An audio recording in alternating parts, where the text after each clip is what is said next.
Good afternoon, Hockenheim, and welcome to the manual acceleration event.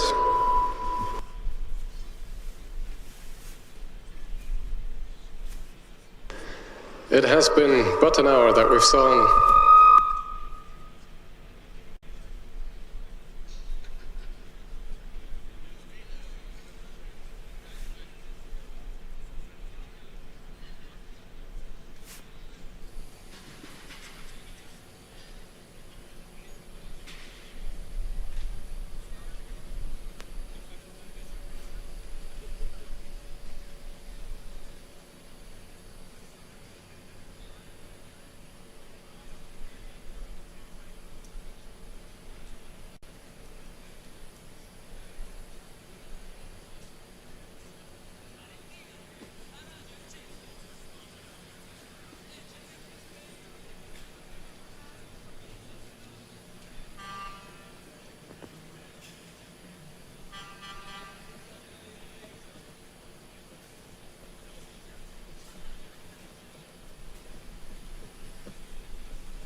Test.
Right, let's try this again.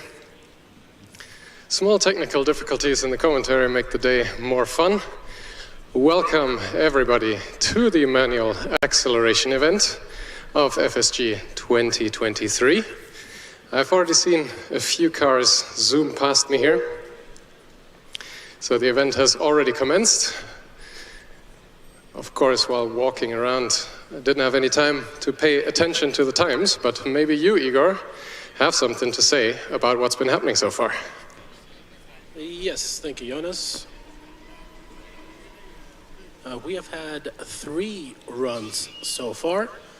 The first one was from Dresden with a 5.5. Then we had the car from Milano, Politecnico di Milano, with a 4.5, I believe. And the most recent car was the car of the University of Porto, and they set a 6.2. And now we have Eindhoven getting away really well from the line, setting a 4.05, the fastest time of the day so far.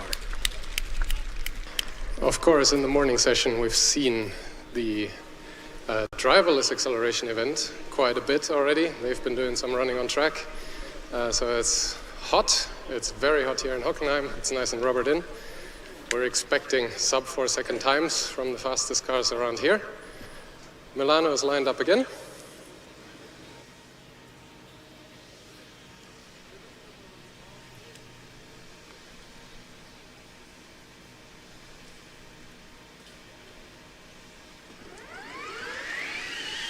Very good off the line. And no wobble around the finish line this time around, but a little bit slower with a 4.39.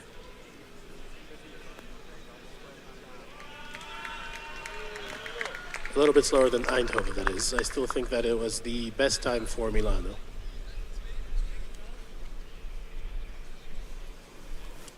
And now we have Porto coming in for their second and final attempt, I should say.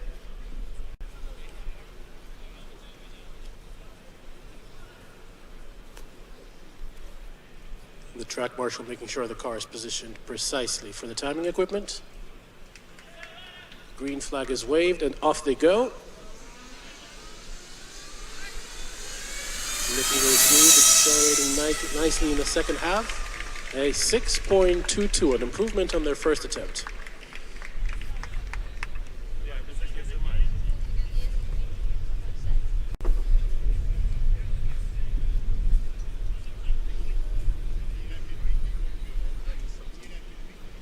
And Jonas, I see you're walking along the queue right now. Could you tell us a little bit about who you can see in there?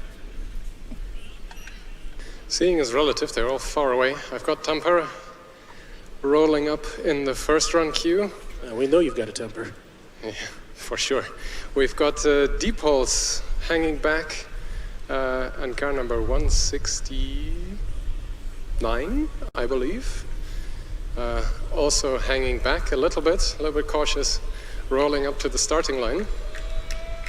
But just as our colleagues no doubt will have done earlier today, I can only urge everybody who wants to make a run here today to do so as fast as possible. Please don't wait for the track to improve or for more rubber to be put down. There is probably no more track to progression to be had in terms of improvements. And the session is relatively short at 4:30. We'll be calling it quits for the regular manual acceleration, because at 4:45 we'll be seeing the historic combustion cars having a crack at it until 6:30. That means that during that time only cars that were built, well, before 2023 will be allowed to run, combustion cars that have been invited here specifically for the purpose of saying goodbye to combustion at FSG. So if you're a team member and you have some say over the strategy of your team, send everybody out here. We have space right now. And just a small note, the historic acceleration will be until 6, not 6:30. So just making sure nobody gets confused.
Tampere now getting the go-ahead to start the engine.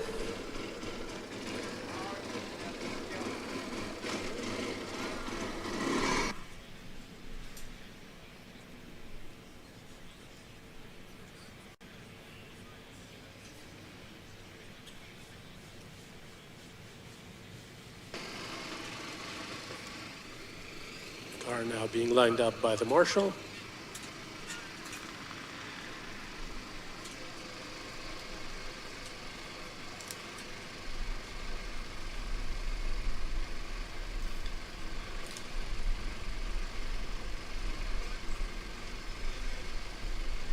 Looks like the timing beam has been triggered already while trying to line it up.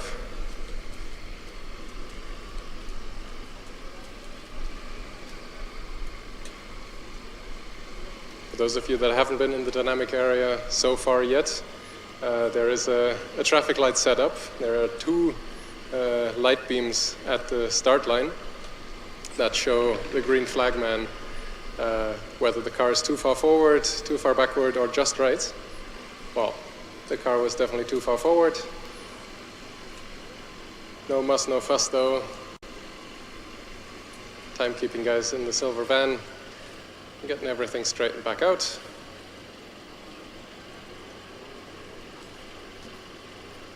Green light shows that it's just about right, just about lined up. Sector times, and an overall 5.29 seconds is a good time for a combustion car. Usually you would also see the end speed on the board and on the timekeeping website. However, as things go with driverless, they've already proven yesterday that driverless cars like to eat timekeeping equipment here at FSG this year. The beam that measures the final speed got crashed into by a driverless car this morning, so we don't have that data available for the manual cars this year.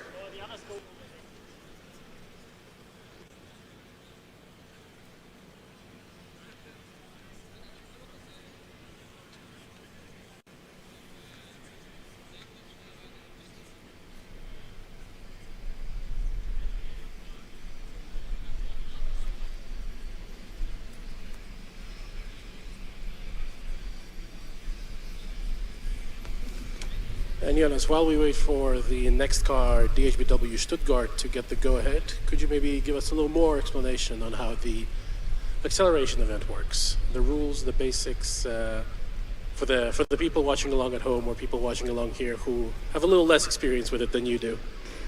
Of course. Acceleration is relatively straightforward. We have here in front of us a stretch of tarmac that's been measured to be 75 meters long from start to finish. That's marked by the orange cones. The goal, drive as fast from a standstill to the finish line as you can. For the purposes of fairness, I was about to say, but Tampere stalls on their second run. Let's see if we can get it going again and at least break the finish line beam.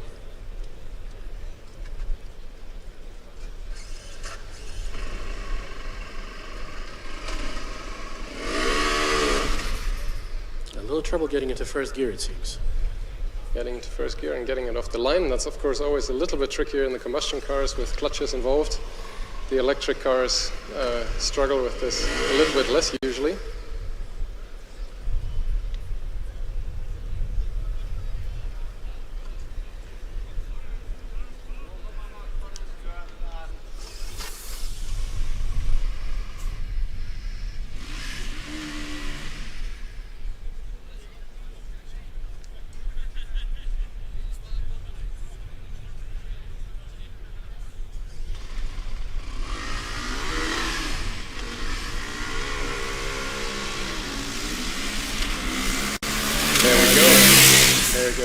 Once he got into first gear, it really went rather quick. Unfortunately, it is only a 73.61.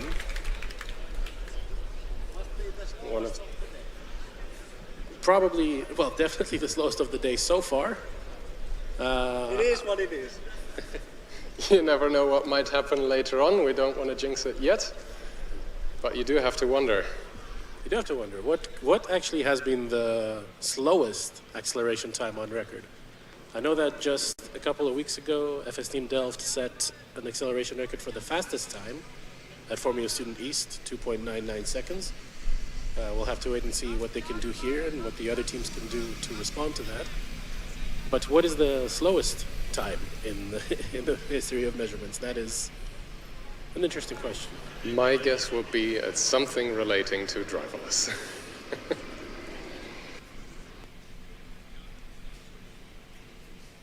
It's a pretty slow start here so far for the movement of the queue. DHBW Stuttgart has been in discussion with the officials for quite a while here already. Tampere managed to do 2 runs, no problem. Maybe I can continue with my explanation a little bit. The 75 meters are marked out. In total, I think you see 5 timing beams that are set up along the way. 2 to measure the exact position of the front wheel at the starting line, because the wheels at FSG are the part of the car that actually trips them. Then there is a first sector time a little bit further. That's the first time that appears on the board. And then right at the end, there's 2 more beams, one of which is broken right now, thanks driverless, like I already mentioned. And the final one is the final finishing line time. The first sector is 10 meters, I believe, right? Looks about right. Once the car has managed to get down for the first run, the driver has the option to either return for a second run immediately. That usually also comes along with a benefit in terms of priority, since the engines are running and everything is warmed up. If not, the team can opt to leave the dynamic area and come back for a second run later. But just as we alluded to during skid pad this morning as well, there are only 2 runs for each car, and they are performed by the same driver.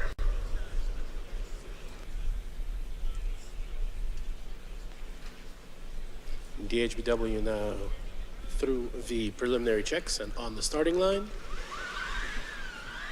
Very quick off the starting line, but struggling with the throttle, apparently cutting out during the run. A lot of hesitation indeed. Still under 10-second run. I would have imagined that that would be a lot longer. If I remember the stories from our commentary colleagues from driverless acceleration this morning, this looked similar to what AMZ was doing in their driverless mode.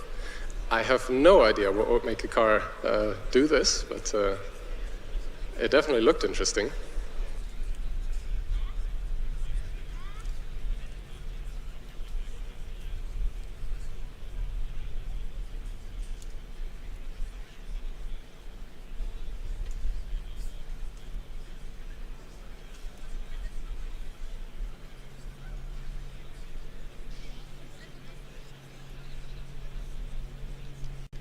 To do some more explanation on the side, I just had a brief chat with the team members. It looked like the driver was struggling with the pedals in the car. The electric cars have what is called a brake system plausibility device installed. That basically measures if you're trying to apply the brake and throttle at the same time. And if that is the case, the car is meant to, well, not give more throttle. And that can happen even if you ever so slightly touch the brake, which was apparently the case here. Can be pretty exciting as a driver to sit here on the starting line. So it was either driver error or something within the pedal box of the car. We will likely never know. Igor, you're taking a look at the queue. How is it going? Yes, I see 3 cars currently in the queue. The next in line is Ljubljana, car number 169. Then right behind them we have car number 63 from Trondheim. And then a little bit further back, still doing some safety checks, is... Oh, let me take a closer look. I think that's Deefholt. It is indeed car number 122, Deefholt.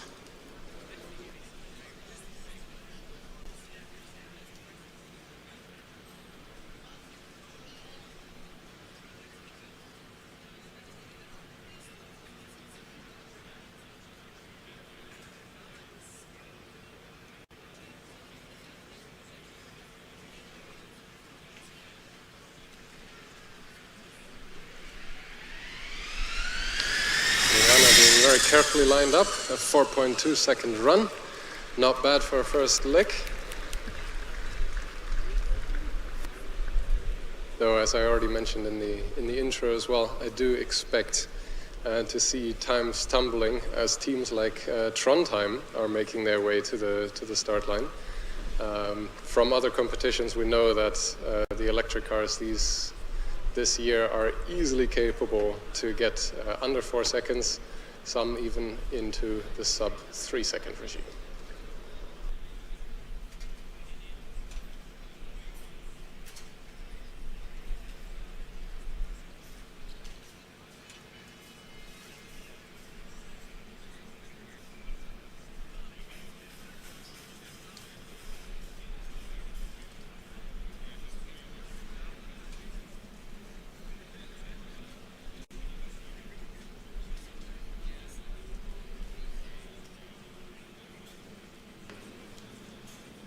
Trondheim being pulled away from the queue now.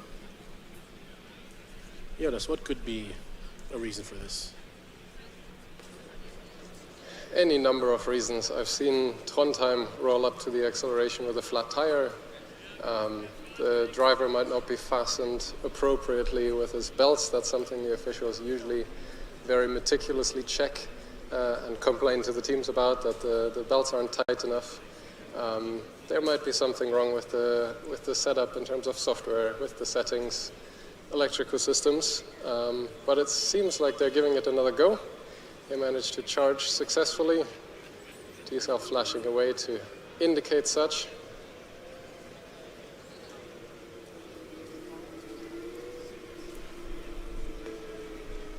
Look at those purple streaks coming through in the sunlight. All looks black to me, to be honest. Anyway, the traffic light back in action. Get it lined up just right. And the green flag.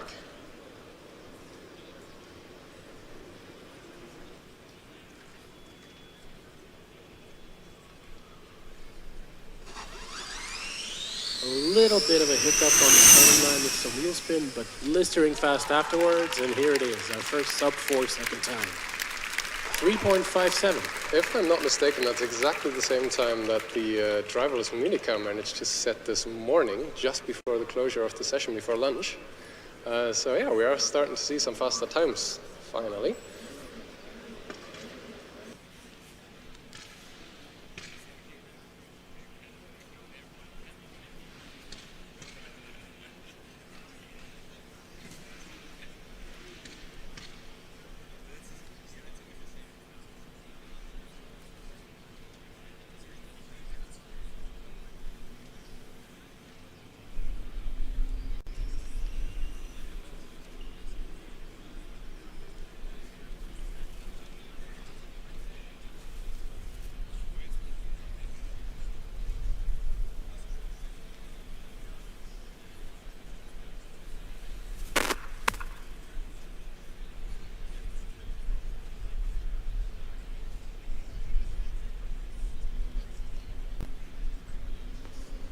Just double check those times for you, Jonas.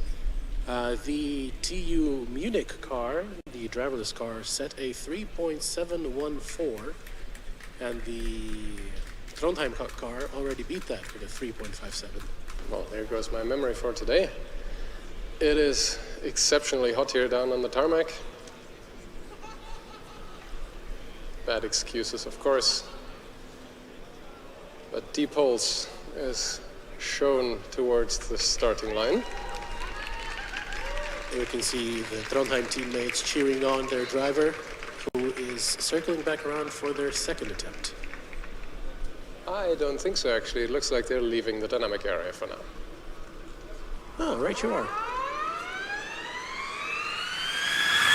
Very smooth start from Deefholt, 4.56 seconds. Decent start. I would say there's more to be had off the starting line, but depending on the setup of the car, how much power it has, what the control systems are like, that's not always possible.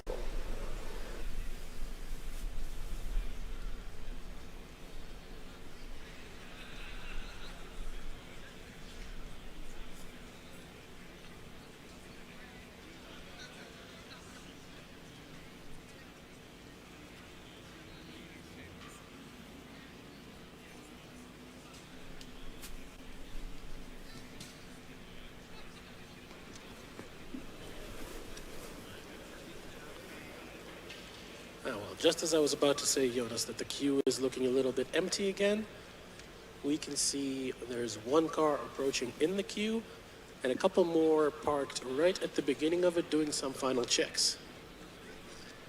Yeah, the combustion cars have a tendency to want to warm up their engines before they do any high revving runs here. I don't think all of the cars that are parked by the side are necessarily combustion cars. Some teams also prefer to do some last checks, even if they are electric. Deefholt has made it back and is opting for the second run right away.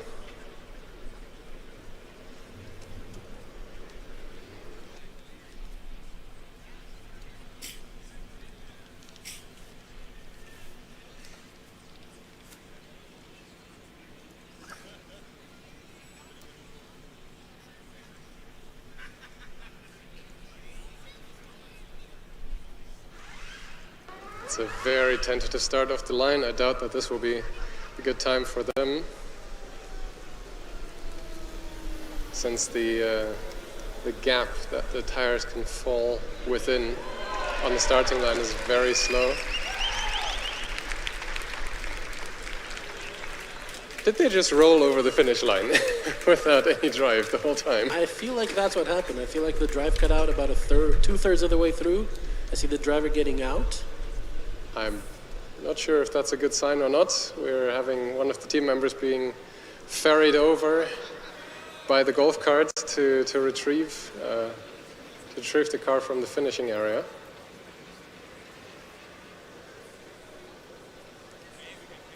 We were talking about slow accelerations a couple of minutes ago, but I think that was a 70-second versus the 13 seconds or so that it took Deefholt to coast to a finish. All right, the second half of this was more like a deceleration.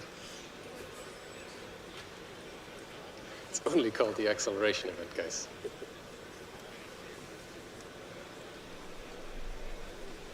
But as Deefholt so rudely interrupted me explaining the start line a little bit more, I was saying that because the window that the beams provide for the front wheels to sit in is so small, any hesitation on the launch of the car brings a great penalty in terms of the first sector time with it.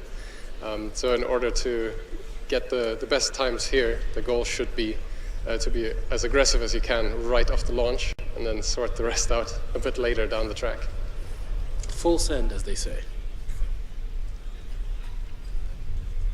Well, meanwhile, we have another car joining in the queue. Number 1 in the queue right now is car number 113, I believe, if I see it correctly. Although they're being pushed a little bit to the side now, I presume to do some final checks. And instead, behind them, car number 78 is coming up. That's Hamburg.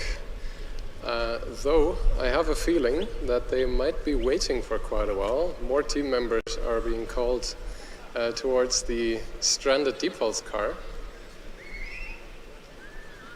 That might be a bit more of an involved recovery effort. I'm not sure what exactly happened. It doesn't look like there is anything mechanically broken. We will see. Well, theoretically, what do you think could be reasons for the driver to jump out and to not be allowed to push it away with the push bar? Well, usually those reasons involve problems with the electrical system, especially if the driver jumps out. That's usually a hint to me anyway that something like the insulation monitoring device, which monitors whether there is a short circuit in the high voltage circuit anywhere. Might have tripped and informed the driver about an electrical hazard within the car. I don't see anybody wearing electrical gloves around the car though, so that's probably good news.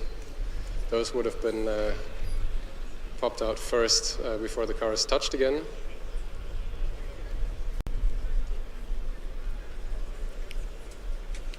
Either way, discussions, gestures going on. It did sound, or the sound that the car made when it set off did hint at a bit of a mechanical failure. Maybe something inside the drivetrain, the gearbox is locked up and the car can't move under its own power or be pushed away at the same time. So who knows? Well, it did roll over the line, seemingly purely based on the momentum it had already picked up. So it didn't feel as though there was some mechanical lockup.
And I think the driver is back in the car now.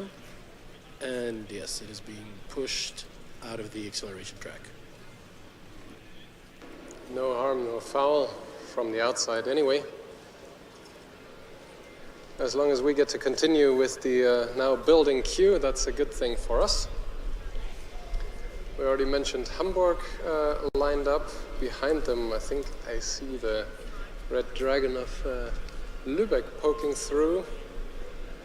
Somewhere further down the line, gets a bit trickier to see, but I think there's a good 5 or 6 cars that could be running here very soon.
Deefholt seems to be fully off the track now, so Hamburg should be getting the go-ahead very, very soon.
And there we go. Hamburg being given the green light to line up at the start line.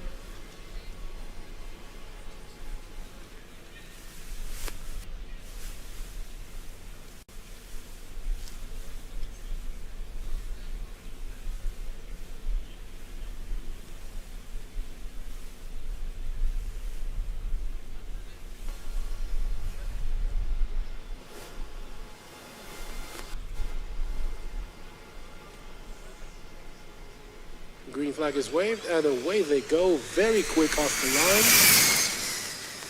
line. And very quick across the whole track, 3.86, our second sub-4 second time of the day. Good enough for second place at the moment.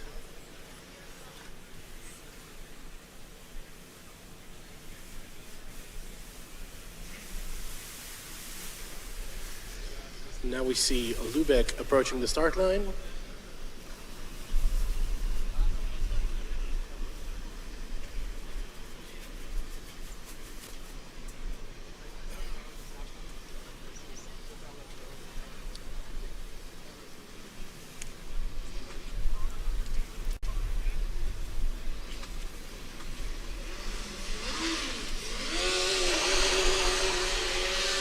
Very big burnout off the line, very quick in the second half, 4.98.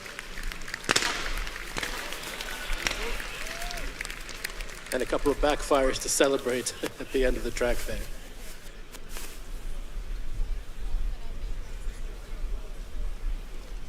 And now we have the other contestant from Hamburg, Hawks Hamburg, lining up.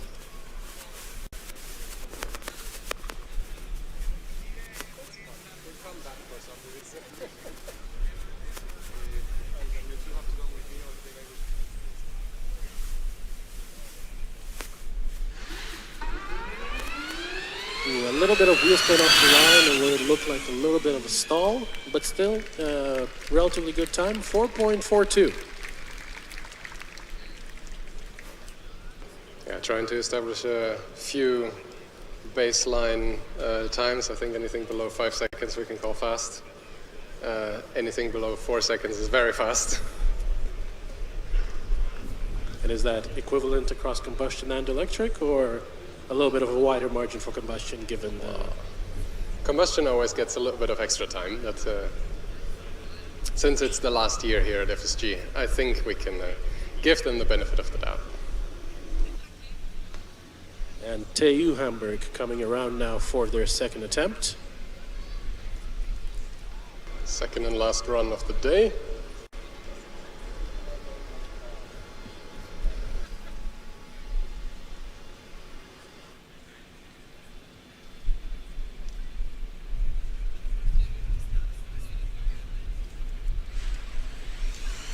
Very good getaway. I like that launch. 3.81, a good time. Yes, very good time. I saw a tiny bit of wheel spin from the front wheels, but still a very, very good time overall. Yeah, of course, with the load transfer at launch being all the way at the back, front wheels are more likely to spin, but I think they can be happy with that result. That puts them in the definitely the top 5 so far. Who knows what that timing table will look like by the end of this afternoon.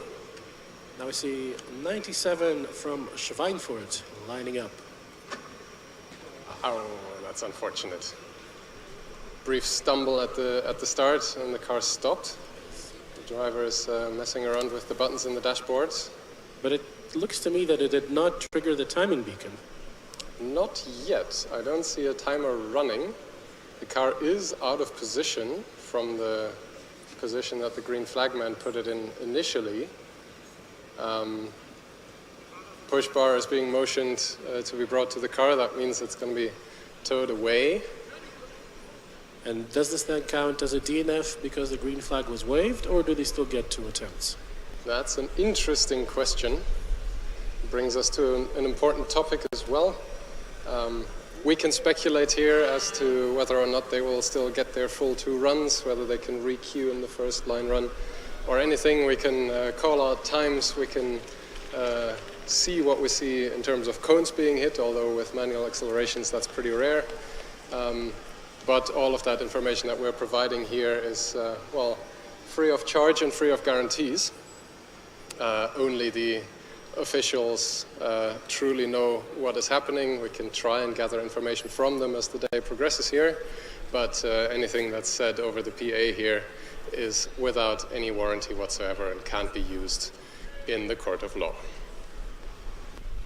Now we see car number 60 from Weingarten next in line, and there is a bit of a queue forming up now. I see car number 120 from Karlsruhe, and can't quite make out what is the car behind them. I see some shades of blue, but of course that is a very popular color here at Formula Student. My guess would be, judging by the logo on the nose, that is Freiberg coming up as well. Second in line. But first, the run from Weingarten. Yes. Ooh, and I see on their rear wing they're sponsored by Rolls-Royce.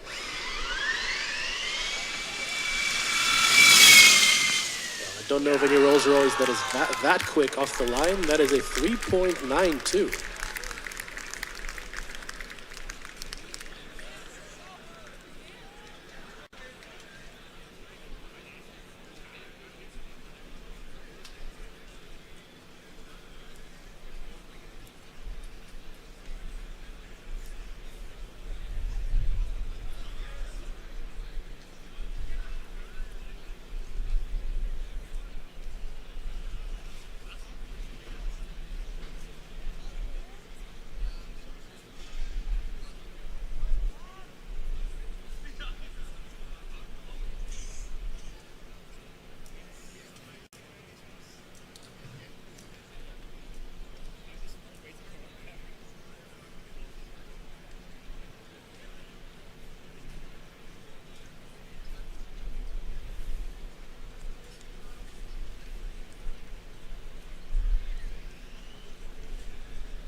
Kit is rolling up to the starting line with what looks to be a very twitchy throttle. And a very twitchy brake as well. Some teams do elect to change the pedal mapping for the acceleration drivers. It's a very clean launch. Very clean launch, no wheel spin at all, and a 3.66. That's a very good time. Second fastest of the day thus far. Weingarten coming back for the second and last run of the day as well. In the meantime, I saw some bad news for Schweinfurt. Their run, I think, was DNF'd. So I think they only have one run remaining for today. That's a shame.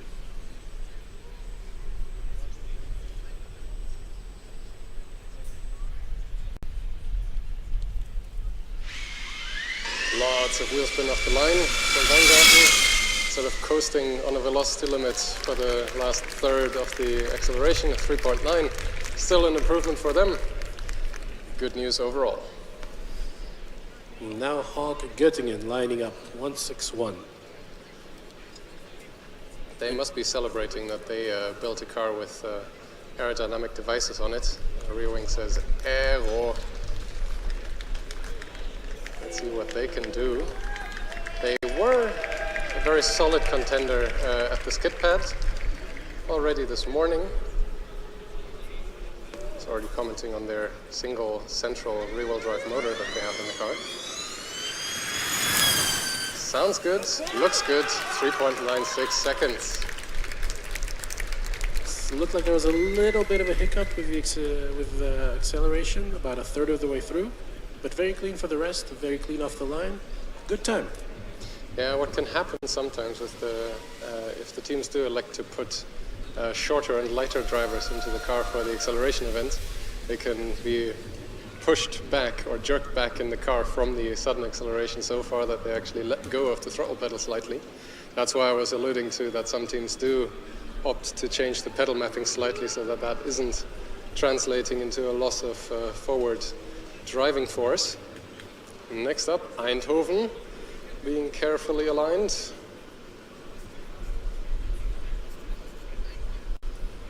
Green lights and green flag. Little wheel spin about 10 meters through, but still a very fast time, 3.7. Third fastest time of the day, I think.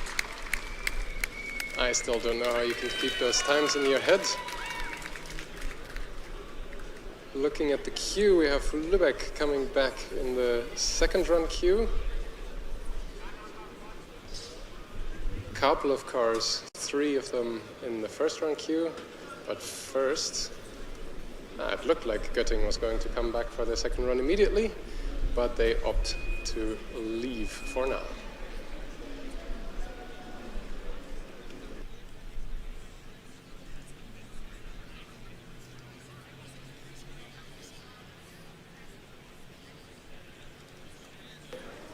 Now being motioned towards the starting line, Deggendorf.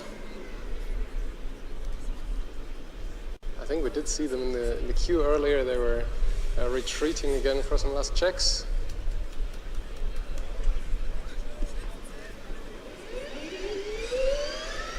With a tentative start. Tentative start, but a smooth one off the line. A 4.78.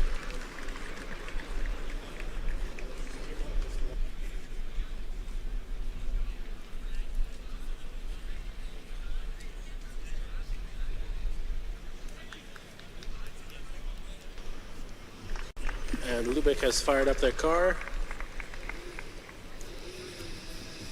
going up for their second run, second and last run.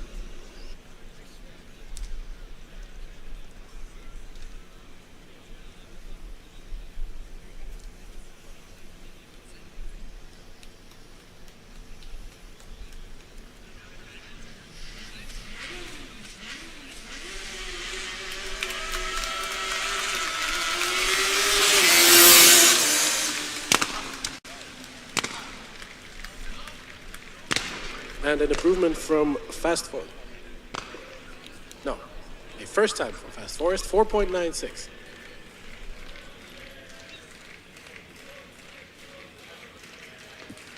And next in queue we have car number 50, but before that, Fast Forest is already back for their second attempt.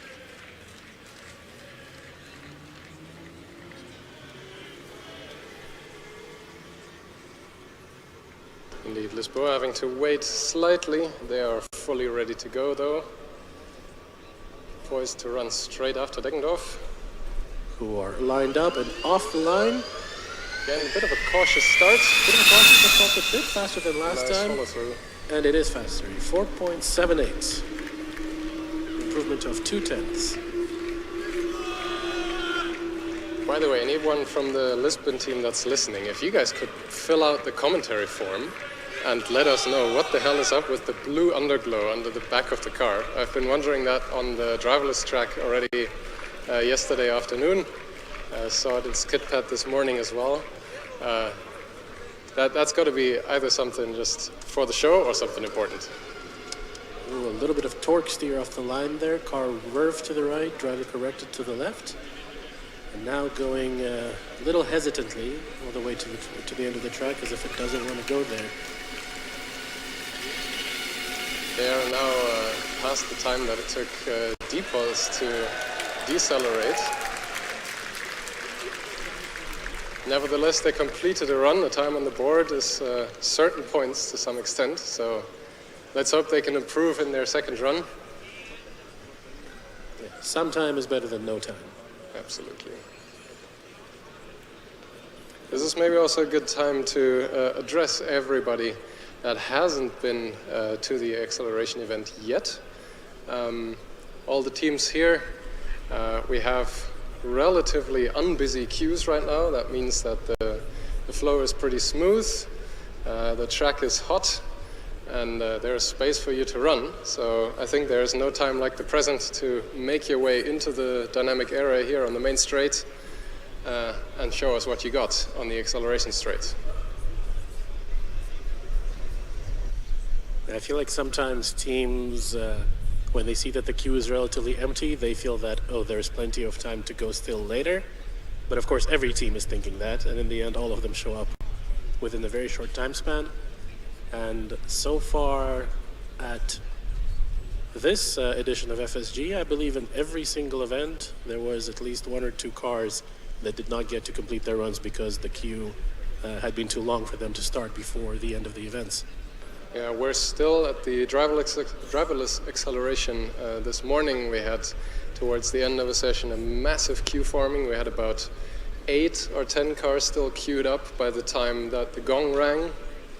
The gong is a new addition this year. Once that sounds, all cars that haven't been given the go-ahead by means of the green flag are no longer allowed to perform a run in that session. So that is indeed the final call.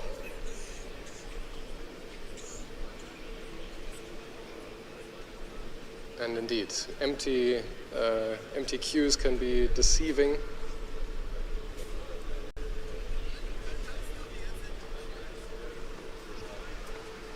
We see car number 34, Ingolstadt, being given the green light to approach the start line. Now approaching very slowly, although speeding up a little bit now. Seems to be intentional by the driver. No issues with the car.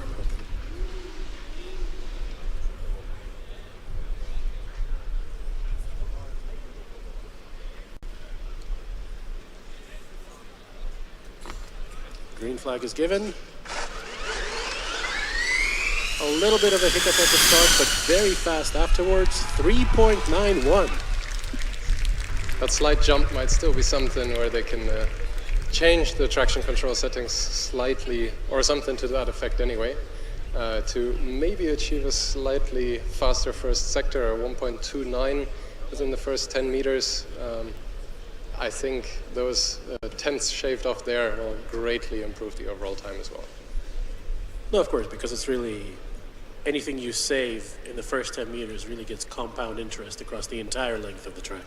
Absolutely. I would sort of be expecting a 1.15 or a 1.1 for a truly mid 3 seconds run.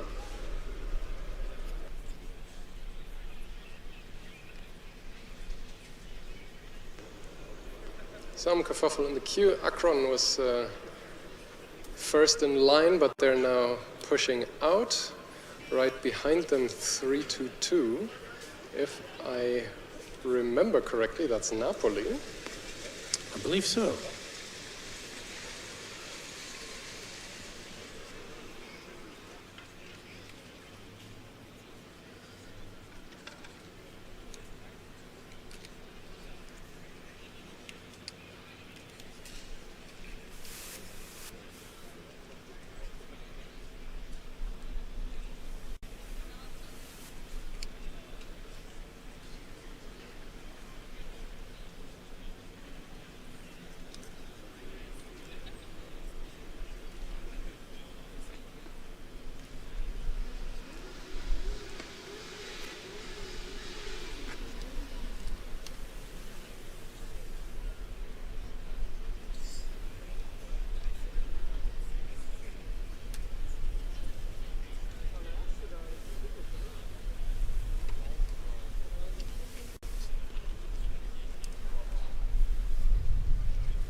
So we hear now Napoli starting up their engine, being given a green light to approach the start line.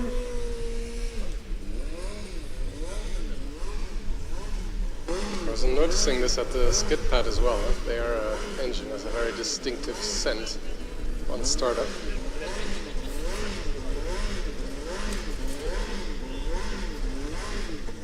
Green flag is given. Ready to go. Very good start. 4.45. Good time. Team is obviously happy about that. Good time for a combustion car. And I'm not 100% sure, but I feel like there's a bit of a camaraderie going on around the Mediterranean teams, Jonas, as you call them. I feel like they all very much enjoy cheering for each other and lifting each other up. Yeah, we saw that yesterday already at the driverless. Lisbon was cheering for other teams as well. Italian teams cheering for Spanish ones, for Portuguese ones. Really good to see the camaraderie out here. We also have some people on the other side in the grandstands here and watching from the marquee above pits. That's good to see. There is the occasional round of applause when teams complete their runs. Good on you guys. Keep it up.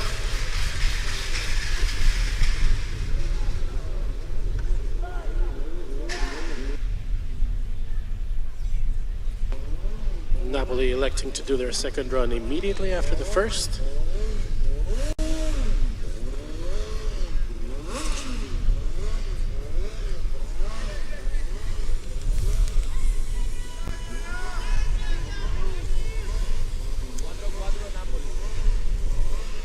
Green flag is given and off the line. So a little bit slower off the line than the first time. And a little bit slower overall as well, but still a very good time, 4.53. Next up, we have the TU Brno car. And I see a little bit of a queue forming up now. I think there are 4 cars. Yes, we have Aachen, Cadiz, Chalmers, and another car that I can't quite see. So thank you guys for following the call to the acceleration event.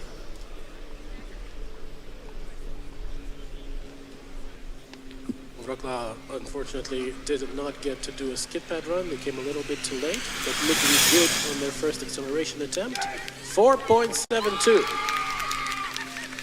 Sub 5 seconds, good start. And some great cheers from the team. I think there were a few improvements to be had on the launch. Again, 10-meter time with 1.59 seconds. Getting that down closer to the 1.2 would guarantee, I think, a closer to 4-second run. Absolutely.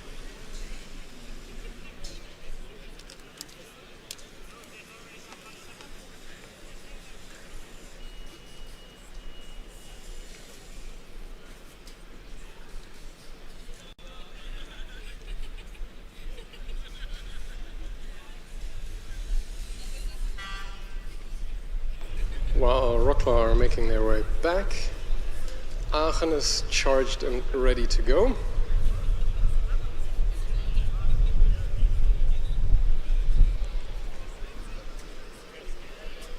Not being let out of the queue just yet. I'm seeing a couple more cars in the queue again. I see the very distinctive yellow in the back there. Remind me, Jonas, who is that? Malaga, is it not? Yeah, that could be Malaga indeed. Meanwhile, Écurie X lining up.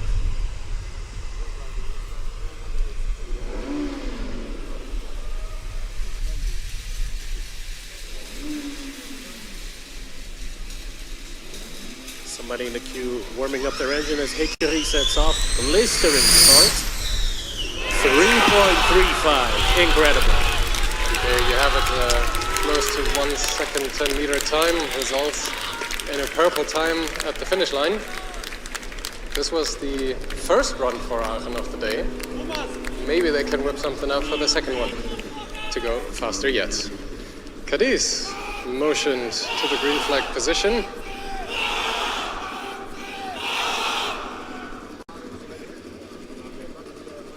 believe that was the Aachen team cheering.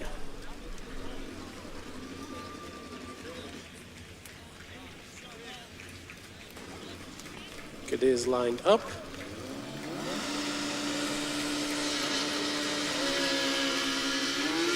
Getting up the line pretty well. I gotta say, for a combustion launch, that was pretty good. There was very little wheel spin. Yeah, very clean. 5.01 seconds. I like that driving. Safe first run for Cadiz. As we see Wroclaw coming up for their second run, and right behind them Aachen as well. 2 cars in the rerun queue. That's the first time for today. I feel like there's a bit of variance in the speed with which the teams return to the start line. I do have to say the return lane that is carved through the dynamic area here is very narrow. Wroclaw improving with a 4.52. Very similar 10-meter time though. I recall last time they had a 1.45, something to that effect. Aachen returns for the second run immediately as well.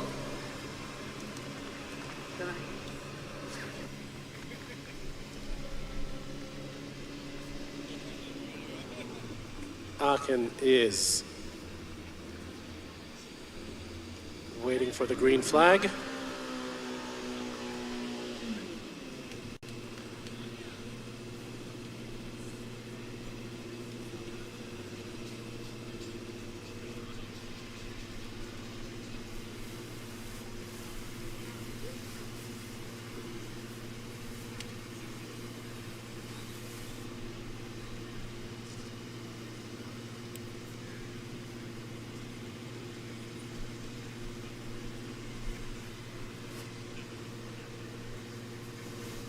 Aachen still waiting for the green flag.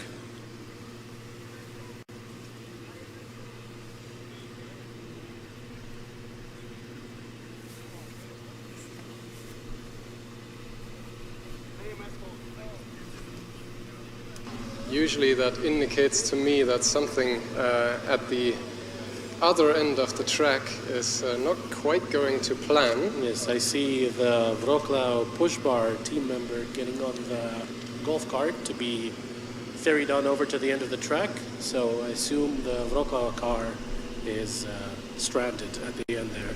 I heard a brief mention of an AMS fault. That is the accumulator management system. Electric cars have safety systems to monitor the health of the battery.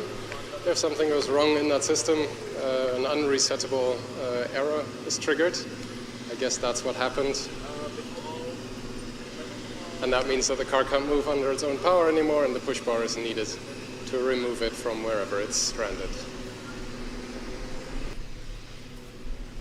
In the meanwhile, some more cars join the queue. We see 323 from Stralsund, 31 from TU Munich, the yellow car, which I still think is from Malaga. In fact, I'm going to go and check while we have a brief intermezzo. And in the second run queue, Hawk Göttingen is waiting as well. But usually the first run queue gets a slight priority over the second run. Yes, so like you say, in the queue we have Hawk Göttingen, 161, 323 from Stralsund, 31 from TU Munich, 364 from Malaga, 33 from AMZ, 42 from Ulm, and the final car in the queue at the moment is 213 from Gdansk. And I see a couple more cars in the preparation zone in the beginning doing some final checks, so the queue should stay pretty full going forward, I believe. Aachen was ready to go for quite a while and manages to improve ever so slightly to a 3.33. Well done, Aachen.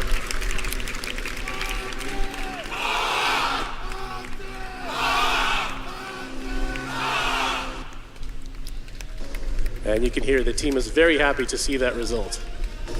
Coming in for their second run, Cadiz, right as he was stopping at the green flag man, he managed to stall the engine.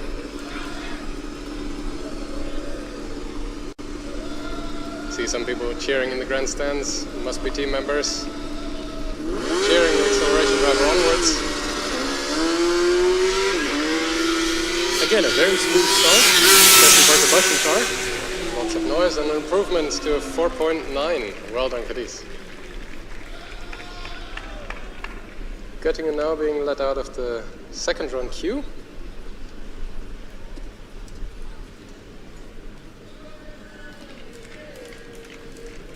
Their first run, I remember, looked very smooth. Let's see if they turn it up to 11. And a little bit faster. Side wheel spin off the line. And a small hesitation was there, but it is an improvement below the 4 seconds. Yes, a very subtle improvement, 0.04 of a second, but an improvement nevertheless.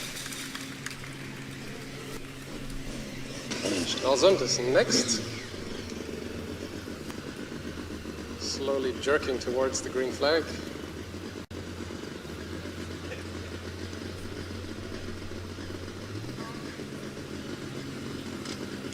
And there it is.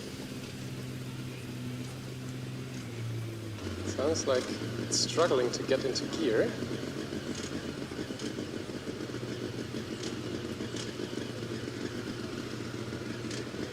Is there a time limit, Jonas, between when the green flag is given and when you have to break the first timing beacon? There definitely is for driverless. Sounds like you managed there it they now, go. though. Sounds like you heard it. 4.54, great first time. As we see TUfast, number 31, lining up. Yeah, this car already set a very fast time during the driverless acceleration, but a few hours ago. Yes, a 3.7. Let's see if the driver has to live in eternal shame like the Karlsruhe driver who didn't manage to undercut the driverless car on skid pad. The vacuum is on. Close to 1 second, 10 meter time, 3.41. 3.41. It's like there was a vacuum in front of the car, sucking it forward. Not as fast as I would have expected, though. Well, first attempt. As we see the very distinctive, very recognizable car from Malaga rolling up.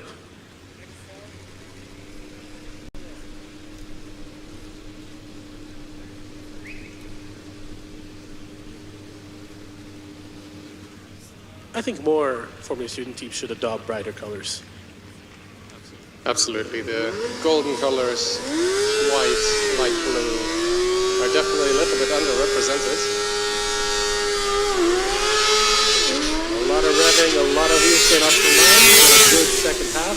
4.53. Not just off the line, I think that was wheel spin all the way to the 10 meter mark. Is there an 11s competition?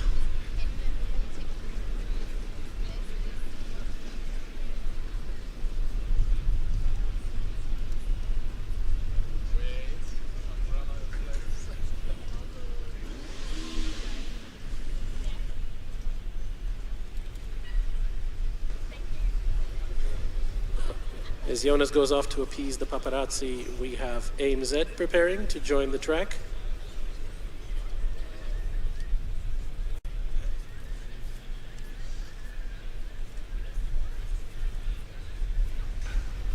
But before AMZ is allowed on, we have TUfast going for their second run.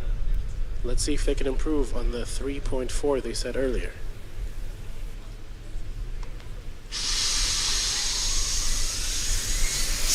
Quite a bit of wiggle off the start line, and so a little bit slower than their first attempt, but still a very, very fast time of 3.43.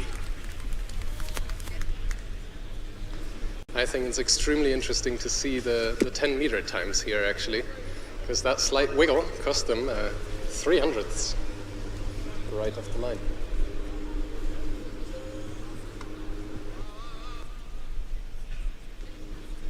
As we see Malaga returning for their second run as well.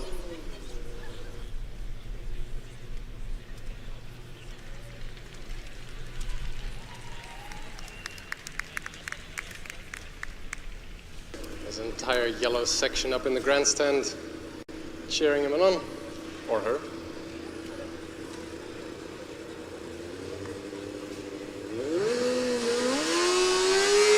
Building the revs.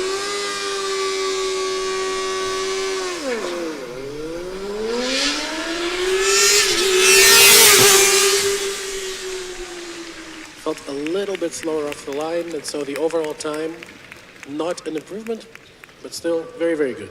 Definitely the best noise we've had here so far in the manual acceleration. Indeed, I'm waiting for Rentin to show up as well. Oh, yes, and please. high-speed Karlsruhe. And Coburg. All four good contenders. AMZ now rolling up to the green flag position.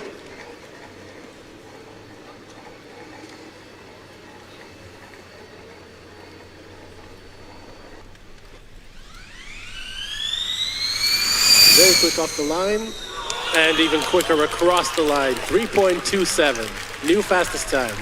I think this is the first time we're seeing a sub 1 second 10 meter time as well. So that was a rapid run. Good to see.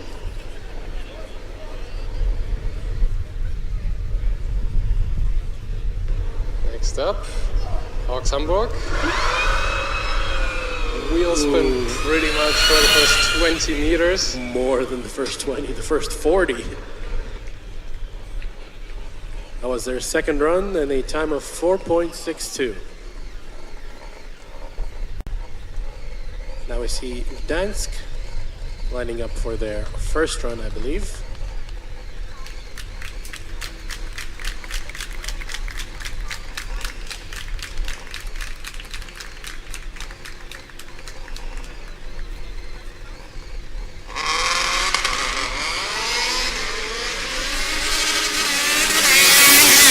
Lots of rev limiter, especially towards the end of the run. They still managed to improve their own time though.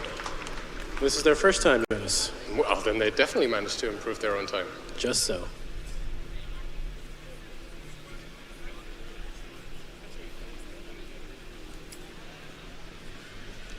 As the AMZ driver is preparing to go back onto the track. And the very distinctive car from Ulm next in the queue.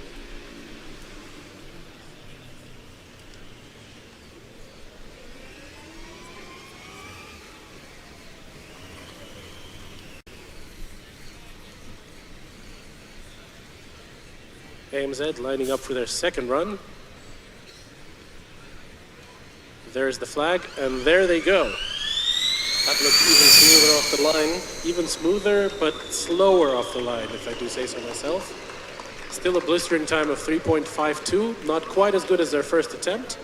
Yeah, they were missing 1.5 tenths on the in the first 10 meters, so no way to improve their rapid run. As Gdansk is back onto the track for their second attempt. I do have to congratulate Gdansk though. That driver paint helmet.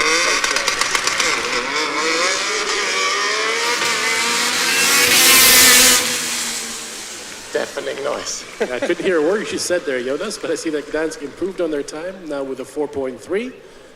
I was going to commend their helmet paint job. Looked very sleek. Ulm getting lined up at the green flag.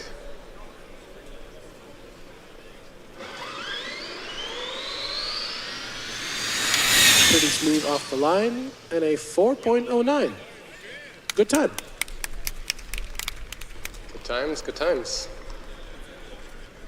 I think if they improve a little bit on the start line, they are looking at a sub 4 seconds.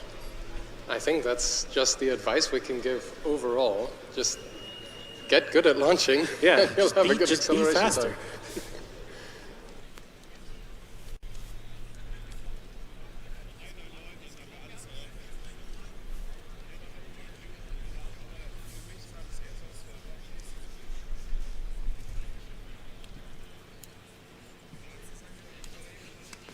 As we now see Brno being the officials requesting permission to send them to the start line.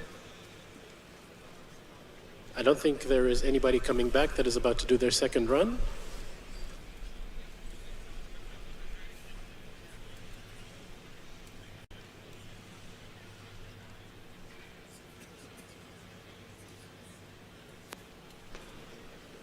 And indeed, Brno with their classic dragon livery, lining up at the start line, but not being placed right by the beacons just yet.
Brno is now lined up with the timing beacons, ready to go, not quite getting the green flag yet.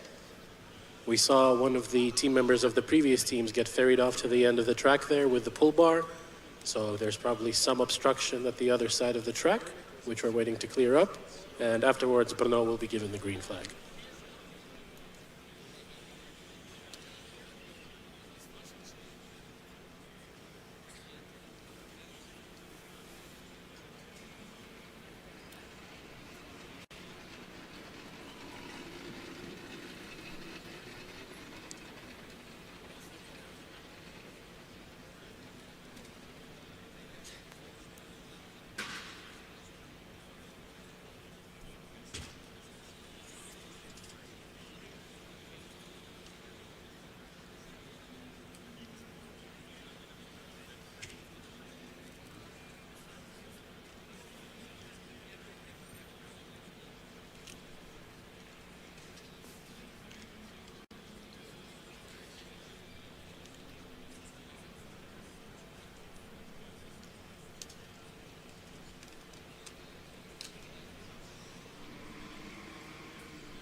Brno has given the green flag and they get off the line. A little bit of wheel spin in the first 10 meters.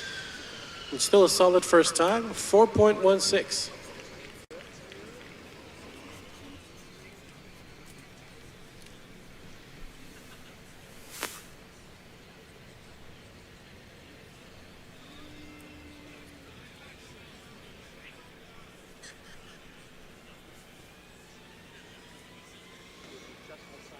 Nuremberg now lining up, being positioned precisely in the right spot.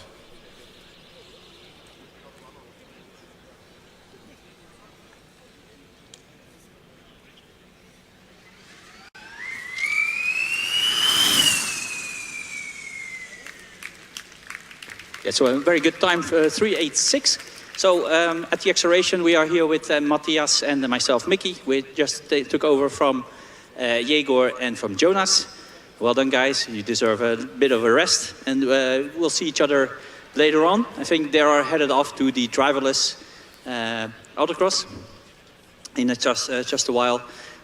Especially Jonas, he's a big fan of driverless cars. So we will take over from here. And we have UAS on at the starting line. That's really, really fast as well. 3.94. It's a below 4 seconds. Let's say everything below 4 seconds here is actually quite a good time, isn't it? That's definitely already a very good baseline. I think even the fastest driverless was a 3.7. Only one driverless went below the 4 seconds. So yes, definitely. Going below the 4 seconds is already a good step. But we had the Zurich car earlier, I think, with a 3.2, which is insanely quick. Not matched yet. Potentially Dresden, who's now in queue, can make a difference. Or I get feedback I need to a little bit closer. But we have first the Brno car again. Yes, also here the procedure is just a little bit different from the driverless cars, because now the driver can elect to go immediately after the first time. So TU Brno is already doing the second run, which is very nice, 3.97 as well. A green time, meaning that it's their fastest time. If it's a purple, then it's overall fastest, obviously. Yes, purple times, and that's the one we want to see. It feels like the Brno car got slowly, not slowly off the line, but tentatively off the line, and only accelerated more and more and more towards the end. Of course, if you want to have a good acceleration, it's all in the beginning. You need to have a clean start, the clean first meters, and then you'll have a good time. In the meantime, we have the University of Strathclyde, our Scottish friends, all the way over from the continent, the island, to the continent. 5.12, not a lot of sound. It also looked a bit tentative. These cars have a lot of torque, Matthias. So what does it mean for the first couple of meters? What do you have to do? What do you have to get right? I think most of the electric cars nowadays are four-wheel driven with a motor in each wheel. They have plenty of torque to spin the wheels at any point. As you can see, demonstrated here by the Chalmers team, the front wheels are spinning all the way to the first 5 meters. So they have plenty of torque to spin the tires. So that means you need to do some clever things in order to control them. And they all should run some traction control, or at least some kind of traction control. With the combustion car, you can still rely on the driver to do some of the control, because there you're only controlling one engine. But for the electric ones, you have 4 motors, so you definitely need some software. Yes, and it was a very good time as well, 385, again below the 4 seconds. Actually, I noticed there was no wheel spin at all. And some teams had a lot of wheel spin, and some teams have no wheel spin at all. If you look at the fastest times, the purple times, I believe at least last couple of years, there was always a little bit of wheel spin at the beginning, but not too much. So probably the sweet spot is somewhere between no wheel spin and a lot of wheel spin. Or is that a false statement in your opinion? I always think if you can see the wheel spin, it's too much. But, I mean, I'm also just one of the commentators. I don't know the details. I always feel like if you don't see any wheel spin, it's probably a very good time. But then again, not enough wheel spin is, of course, also not correct. Most of these tires, I see some Hoosier tires, I see some Continentals. I mean, they peak at between 8 or 15% slip, which is, of course, quite tricky at very low speeds to control. So maybe there indeed there's a bit of wiggle room how much slip you actually need.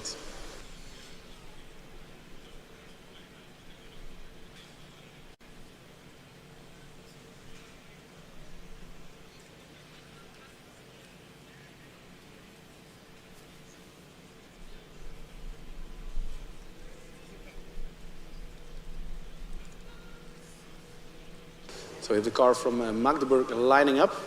A very silent electric car, at least at the moment it's not making too much noise. I mean, the drone is a lot more noisier than the car at the moment. They also have their DRS open already. And away they go. Slow getaway. But they keep on accelerating, it's a clean acceleration, and a 6.8. They do have a lot of rear camber. Yeah, and they have a lot of huge, big wing. But they did make sure that they have all the gurneys or all the side flaps as horizontally as possible. I don't think there was DRS fully open actually, so no drag. But that wing is huge compared to the other ones.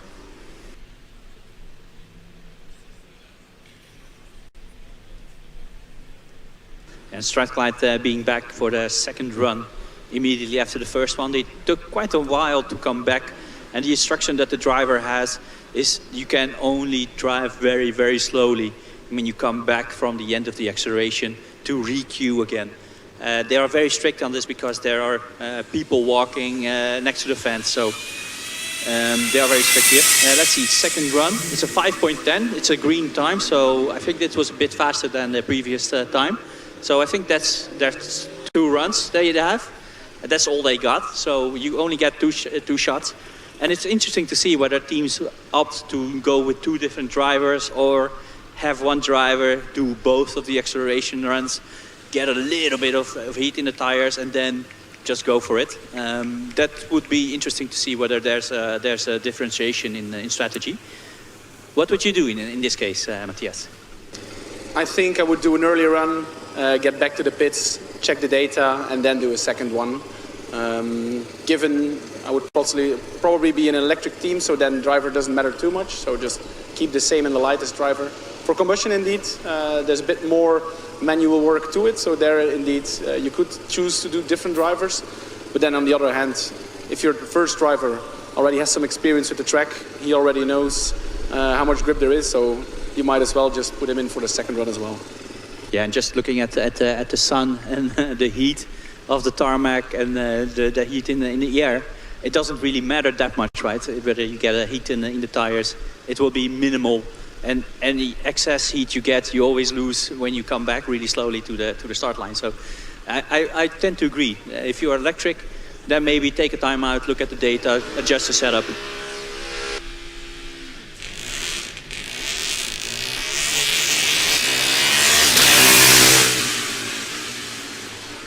You can see the combustion car revving up, dropping the clutch. Not too much wheel spin. I think the driver did a pretty good job. Lost a bit of acceleration after 2 meters, but then pulled it all the way through to the 75 meters. And I don't think it was too bad of a time for a combustion. No, but you could actually see also, you hear some shifting issues. It took quite a bit of time until between shifts. So that can probably be better. But I'm not sure how the shifting system works, obviously, so we're speculating here. 5.2 by, was it Magdeburg?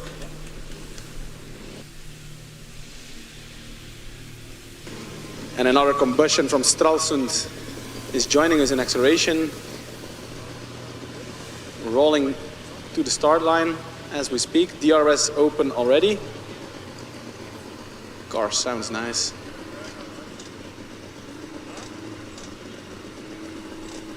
Trying to find the gear, it seems.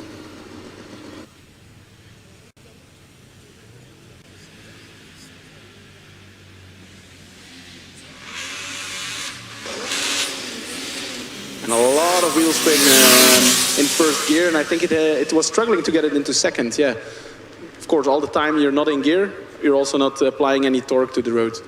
Yes, it seemed to me as if it went into neutral, which is with these motorcycle engines, the neutral is between the 1 and the 2. So if you don't push all the way through from 1 to 2, then you can get stuck in neutral or even in first. So I'm not sure what happened there, but there was definitely some issues with shifting, which cost them a lot of time.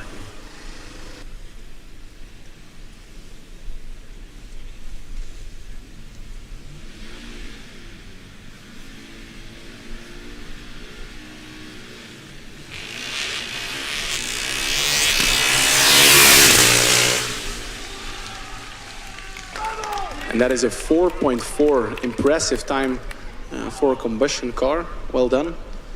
There was barely any wheel spin. The driver took it very carefully in the first centimeters and then was able to put all the force on the track and make it a nice and clean acceleration. It was a green time, so it was their personal best.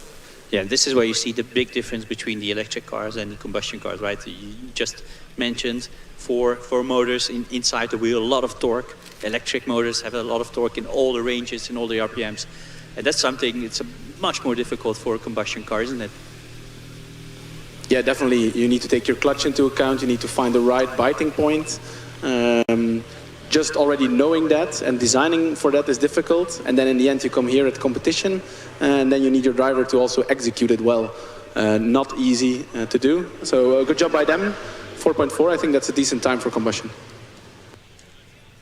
Definitely, although we've seen combustion cars in the past going below the 4 seconds, but that's much more hard to realize with a combustion car than for the electric cars. And there's also a lot of other variables like the tarmac and your tires, and the launch control isn't as evident or as easy to implement as for the electric cars, right? Definitely.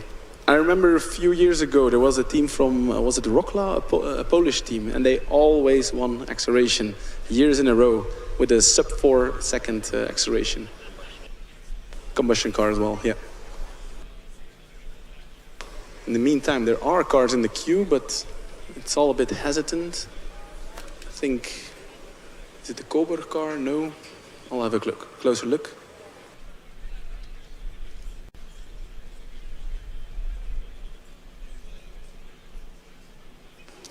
It's a TU Berlin car, 131. That should be the next one out. Ah, there they come.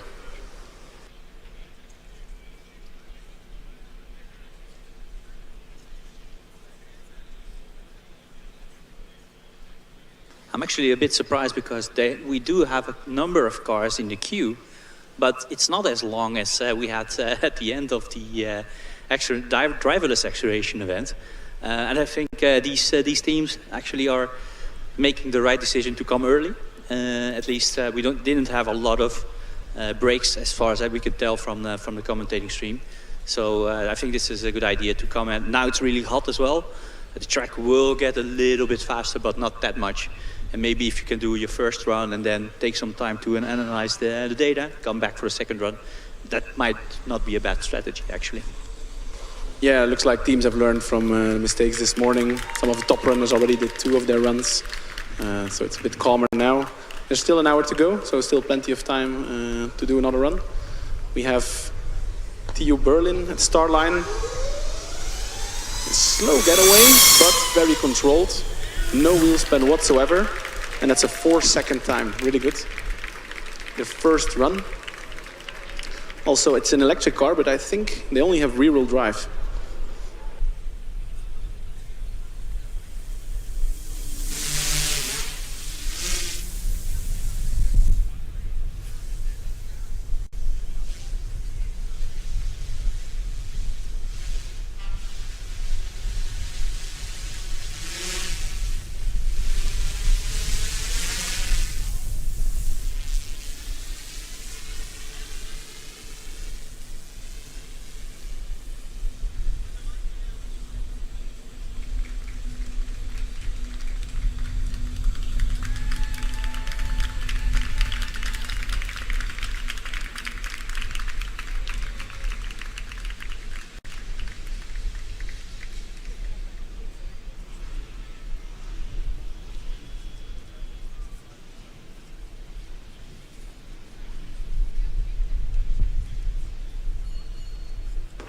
We have UAS Ostfalia. There's a little bit of confusion because also the TU Berlin car is queuing.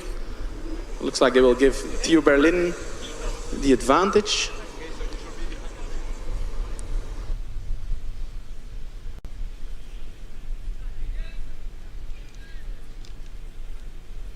Yeah, and I really like the transparent side of the TU Berlin car. You can see the driver sitting in the car. You can even see him push the throttle. Looks like a really good acceleration. 3.99, a very similar time to the previous one.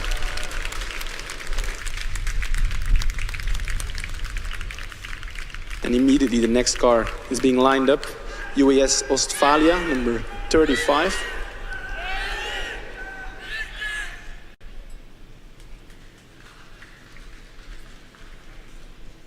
Yes, and we see the confusion just now. There was the car that was already waiting there to get into the rerun after the second, after the first run. And we see Ostfalia is that, yeah. Very nice, clean getaway. We see a 4.44 green time, so it's either the first or the fastest time. But I don't think we saw them earlier, so it's probably their first time here. So let's see. We hear some combustion cars revving, heating of the engine, which in this kind of temperature should not take too long, so it should be okay. In the meantime, we have TU Ostrava.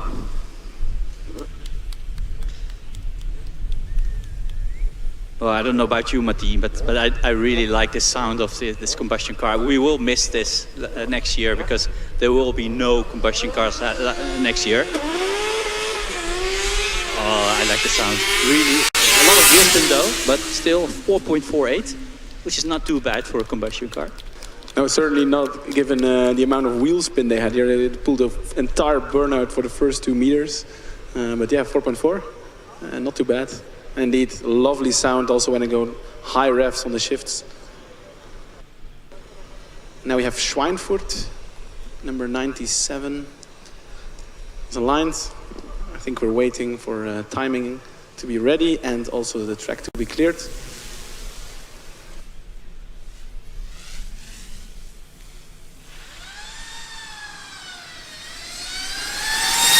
A whole lot of wheel spin at the beginning, a 4.47. The driver barely was able to keep it under control. It almost looked like a driverless run. But yeah, a lot of wheel spin at the beginning. They definitely had to tune it down, although I think this is their second run. It is a personal best, so they did improve. But yeah, that amount of wheel spin I don't think is the most optimal way. I think we were handed a very nice example, as we discussed earlier. This was a nice example of how much, if you have too much wheel spin, which is also not good. So this was one of the examples. It could have been better, but the first 5 or 10 meters, they had a lot of, which is a lot of fun, for sure. But I can imagine the driver has to work for it. Yeah, probably some of those teams don't have an advanced traction control implemented yet, and then it's all on the driver to keep it under control. With these combustion cars, you kind of naturally end up either in your RPM limit, but also as the RPMs go up, you lose a bit of torque. With these electric motors, they just spin to their max, and there's no real natural way of stabilizing themselves. So you tend to see a lot more wheel spin actually with an electric car that has no traction control.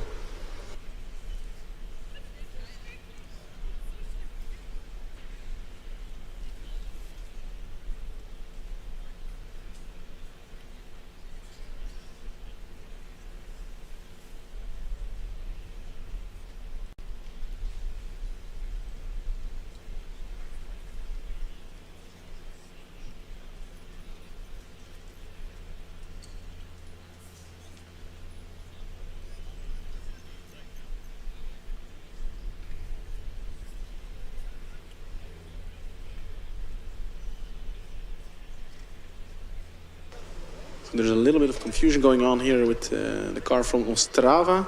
They want to go for a second run. It was slightly unclear, but it looks like they solved discussion with the officials and they are ready to go for their second run. So I think the driver did a nice burnout. I'm curious to see, will we see the same burnout again, or will the driver take it a little more careful?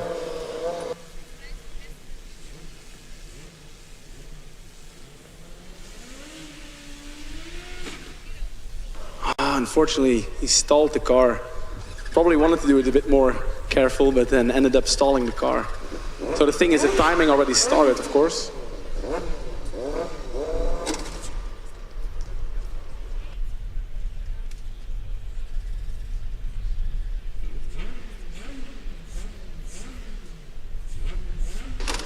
Yeah, and this is what you see with some of these cars. Is also the starting procedure is not as evident as for the electric cars, because you want to keep your revs up, obviously, for the engine, but you have to lower your revs to get into the first gear, right, from neutral. But then it can stall, and sometimes that happens with these cars, and that's always a little bit of a tricky situation going on, because some of these cars don't idle very well. Yeah, I'm actually surprised, like in Formula 1 and in many other race classes, they do have anti-stall and that kind of systems to prevent this. And if you really go too low, they automatically pull the clutch. I don't think I've seen any of the Formula Student combustion cars have this kind of system or have any kind of advanced launch control on their clutch system. So it's all quite, I wouldn't say simple. But I think there's still some stuff to be gained. Unfortunately, we won't see it at FSG next year. And we have Tallinn lined up for their acceleration run. It's also a four-wheel driven electric car. So this can go quick. This can be a good time. Yes, this team is one of the top contenders for the last couple of years already. I know the very first time they came here with one of their old cars, it already was really a well-built car, a good team, quick car as well. And they've been up there in the top 10 and contending for the top 10 places and regularly, and also top 5. We've seen them in the final 5 a couple of times. We've seen them, I think, in the design finals as well. So very good team and very good car, and they're usually very, very quick.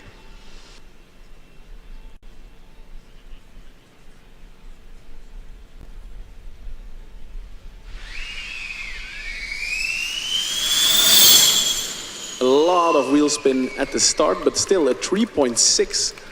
That's a really good time. It's not the best we've seen, but given the amount of wheel spin they had, I think that's quite an impressive time. It was their first run, so they can try again and potentially improve. But now the anticipation builds, because we have Green Team Stuttgart.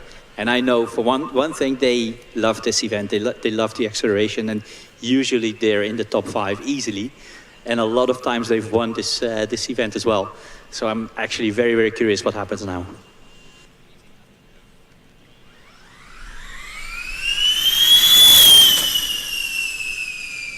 A 3.4 by Green Team. I think it was a good start, but maybe too little wheel spin. Yeah, and exactly, and he was swerving just a little bit. The driver had to make a couple of corrections, so that will cost you a little bit of time. Not too much, fortunately. It looked really, really good, and but the getaway was good. My feeling was it could be a little bit better on the launch, but I'm pretty sure they can figure stuff out. So this 3.4 will not be the fastest time. I didn't check if it was their first or second run. But I mean, it's a super good time. Best is 3.27. Yeah, they were here in the first in priority queue, so probably it was their first time. So I can imagine that they will improve their time.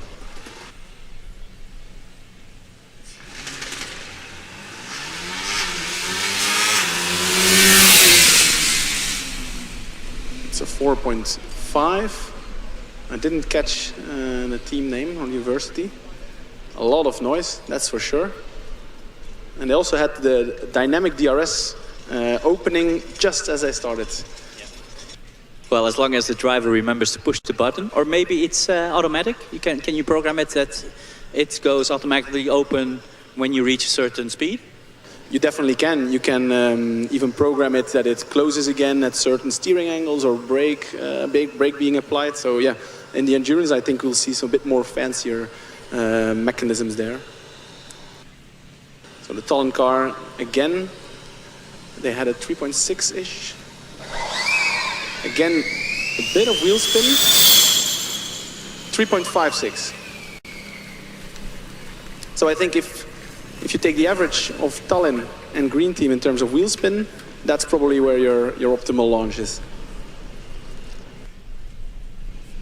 Yeah, so the sweet spot should be a little bit in between. So let's see whether Green Team Stuttgart, because they will be back. I think they're even lined up here just behind the corner.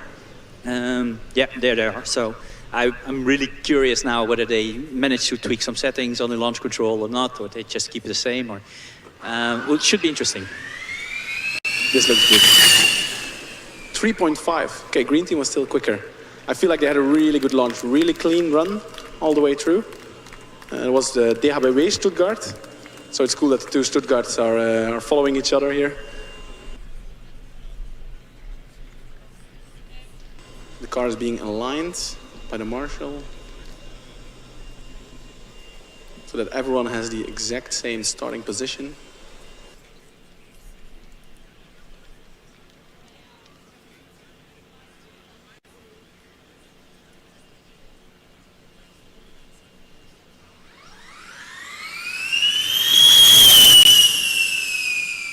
And that's a 3.36. That's a really good time. Is that the second best or third best today?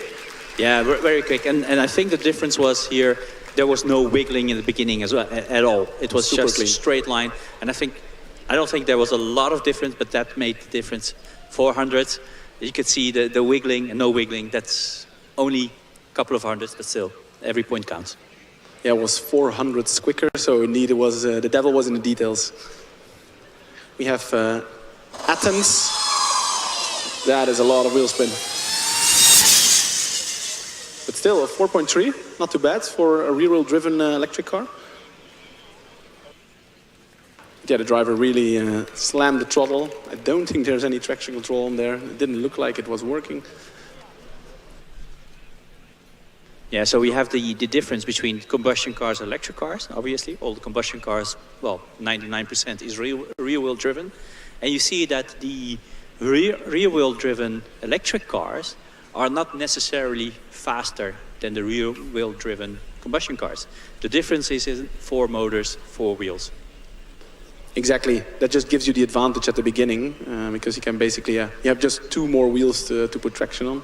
Of course, they're the front wheels, so they have a less load on them, but still it helps quite a lot. Meanwhile, we have UAS Constant lined up for the acceleration. I think the driver is still pressing some buttons. Needs to start the car. Slow getaway, but accelerating all the way through. It's a 4.8. Yeah, that was a constant acceleration.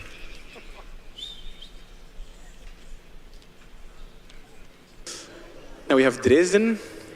They're actually, they have a really good track record on acceleration here at FSG. I think they won it multiple times. I also love how their car looks. A really nice color scheme and also very polished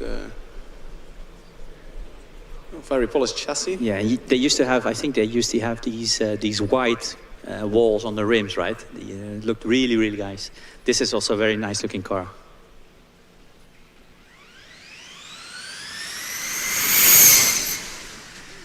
.47, great time. It's their second run, but they did improve. Yeah, and we did see some bouncing, right? So this car was set up quite soft on the springs because we could see it bog down a little bit and then bounce a little bit. And that means you're losing traction, right? Because every time you bounce, you lose a little bit of contact with the tarmac. Yeah, the moment you launch, your car basically squats. I think it's called squat. And they were still bouncing 10 meters in their acceleration. Of course, on every bounce, you lose traction. You need to account for that. 4.2, that's a good time. From Athens, congratulations. We have 172 from Dortmund lining up.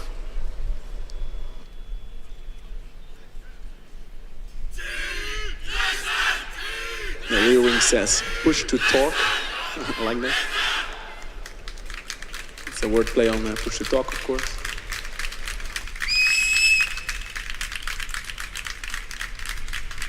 I think this is also an electric rear-wheel drive. I can't quite see if it's 1 or 2 electric motors. So if you have the rear-wheel drive, you can choose to either have 2 motors driving each rear wheel, but you can also opt to have 1 electric motor and then with a differential in between.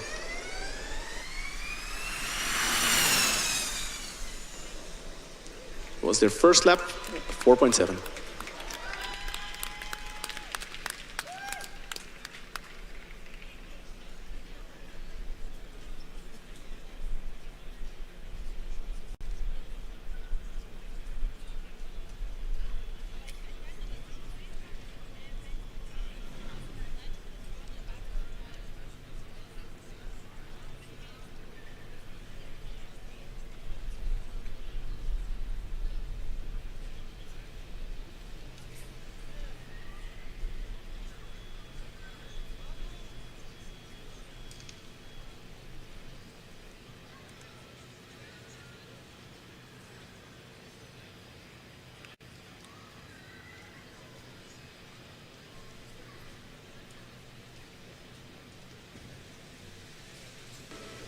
So team from Constance lining up again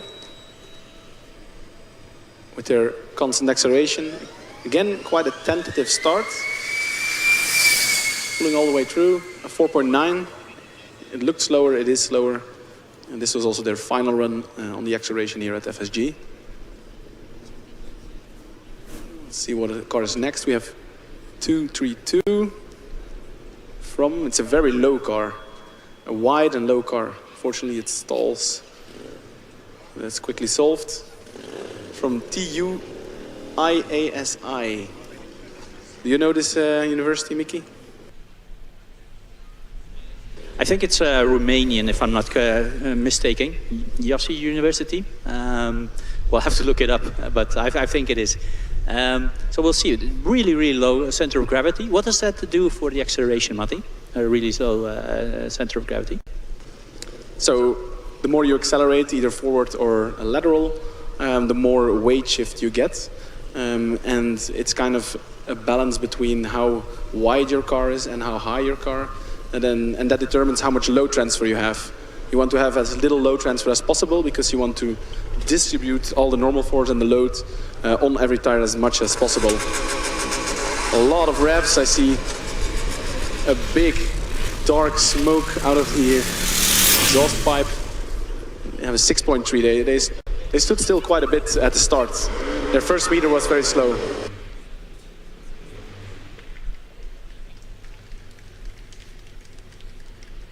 UAS calls through a very slick car, a very slick combustion. A lot of noise in idle.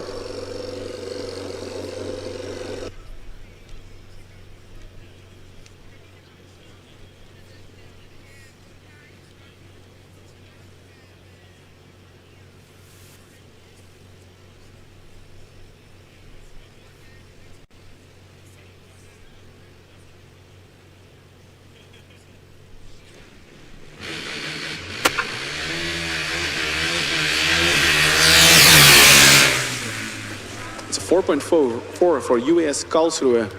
Had quite an okay start, a little bit of wheel spin, and managed to pull it through nicely through all the gears. And that results in a 4.4. Yeah, they lost very little time with shifting. They shifted I think, like 4 times just before, but it was really fast shifting, so they didn't lose any traction. Well, almost none at all.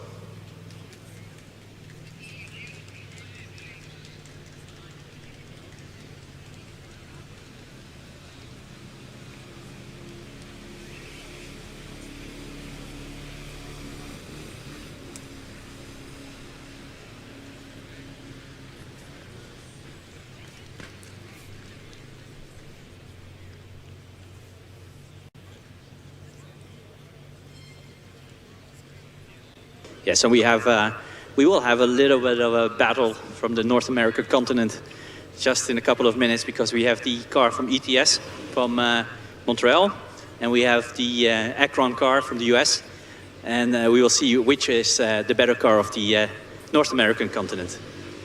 I'm afraid it's not going to be an equal competition, because Akron is of course a combustion car, and the Canadian car is electric. We have the Romanian car here again. Driver really laying down in the car. It's a super low car, super long as well and wide.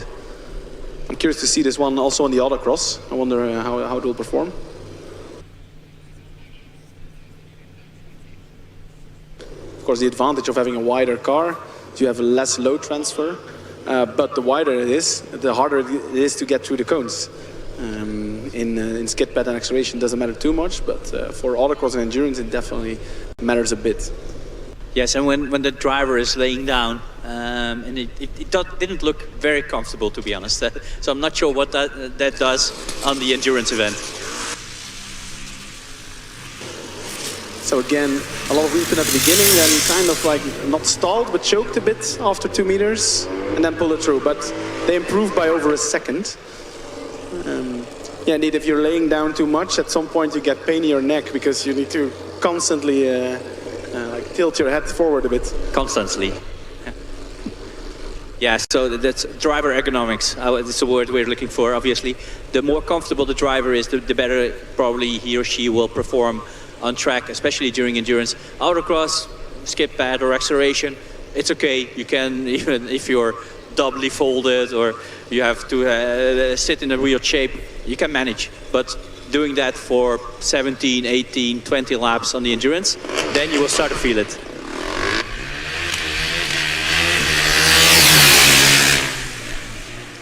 .5, unfortunately slower. I felt like the getaway was a little slower, still going through the gears very nicely. And here we have the ETS Montreal, all the way from Canada. They made it their way to Germany. They have also a very nice pitot tube. on top. That's to measure the airspeed, to validate some of the aerodynamics. Because the airspeed is not always the car speed. Quick getaway. That looks impressive. 3.6. That's a really good time from them. And this is their first attempt. Yes, very, very impressive as well. It looks also a very, well, almost minimalistic car with the wing aero package, but not as excessive as we see on other teams. And just, I think it's a light car, well designed, well built, and then you don't need that much power or torque or launch control to get a decent time. Get the basics right and you might just win the competition. Akron.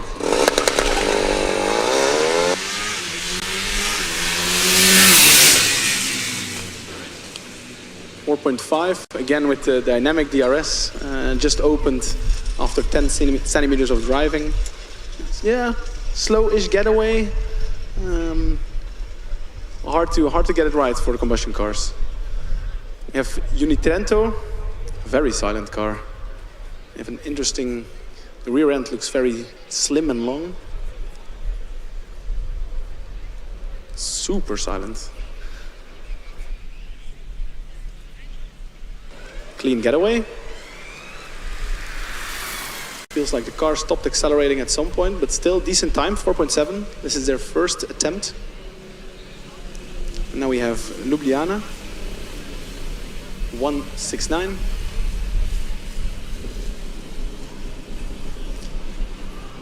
It looks like they have a really nice side pod concept. And definitely something I'm going to check after this event.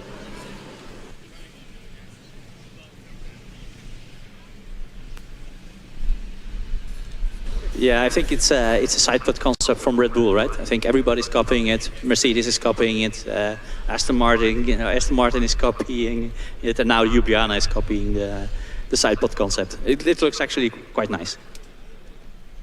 It looks amazing, yeah.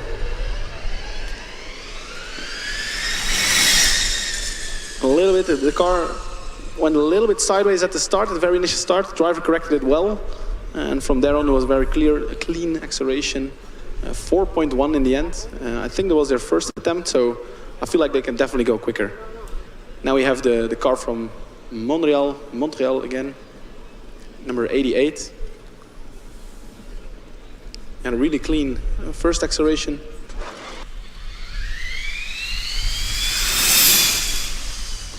.59, wow. The launch looked perfect. Really good, really aggressive start, and they pulled it all the way through. It's time for the cats from Coburg. Meow.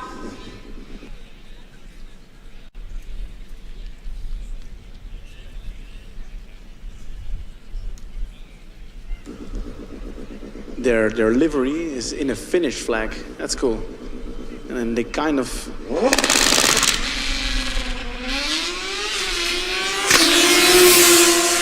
Their rear wing says too loud to handle, and I can affirm that is true. 4.07, that's a good, really good time for combustion. So if you ever want to hear how a rev limiter sounds like, this was it. So next up, again, listen carefully because it's just popping the rev limiter and then dropping the clutch. But it was really fast actually, 4.07 is not a bad time. And they didn't have too much wheel spin at the start either. Looked really clean. Unitrento again. They had a very careful launch, I would say. Again, quite careful, but then accelerating all the way through. Looks very nice. 4.77. Did not improve, though, on their previous run. And now we have Regensburg, number 62. Those Hoosiers, if I see them, they look very clean and very sticky.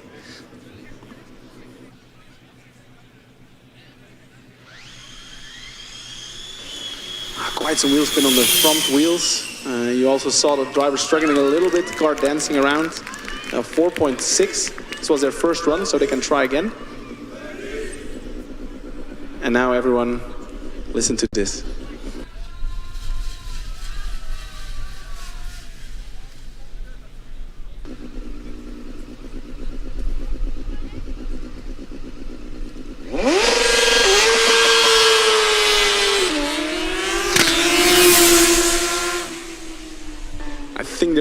bits of rubber flying off the rear wheels. I saw something fly at least. That was a lot of noise. Yeah, the time wasn't better, unfortunately. The first one was a bit better than this one, but it sounded cool, to be honest. And I will definitely miss the sound of these combustion accelerating next year.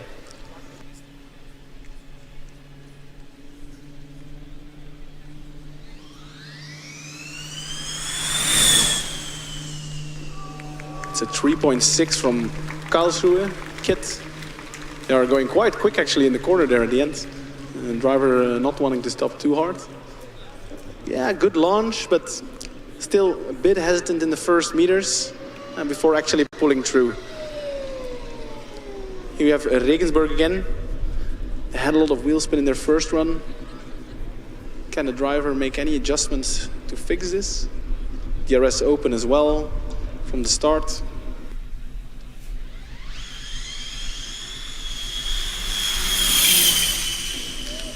First meters actually looked very clean, but then still a little bit of wheel spin picked up on the front wheels.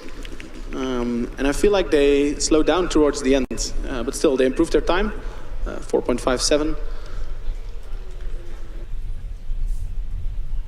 And then again we have quite a low and slim car lined up next, and I think they have an interesting tire choice.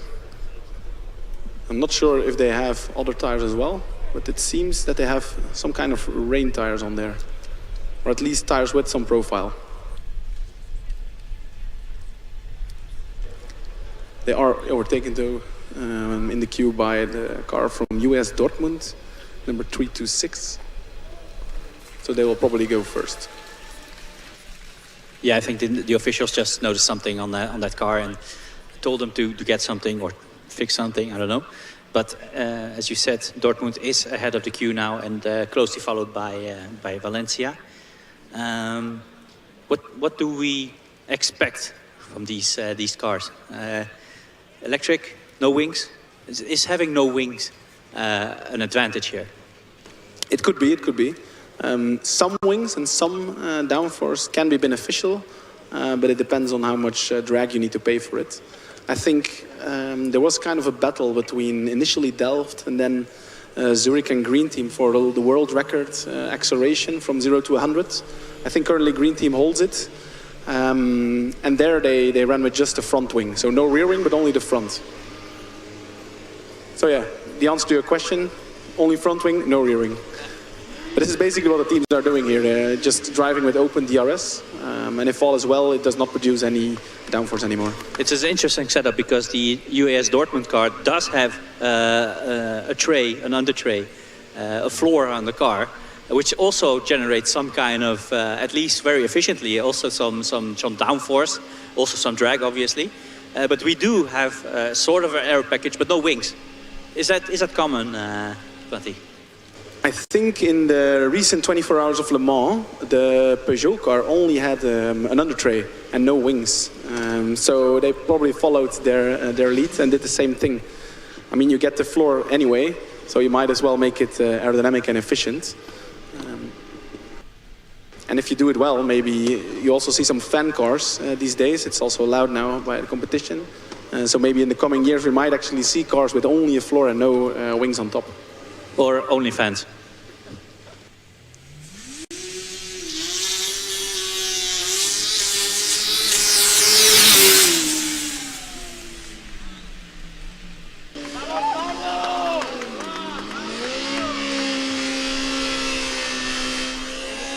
The Valencia car, one of the combustion that also competes in the driverless cup.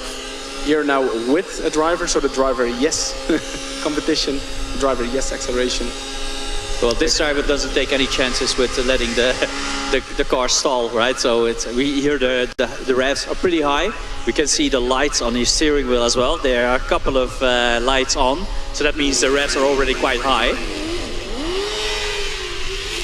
Clean getaway, a little bit of sideways, but it managed to get away quite well. 4.3 is very decent. It's a good time. The green time, so that's for them it's the best time so far. So definitely, I could actually see the driver only with one hand on the wheel and one hand on the clutch, of course.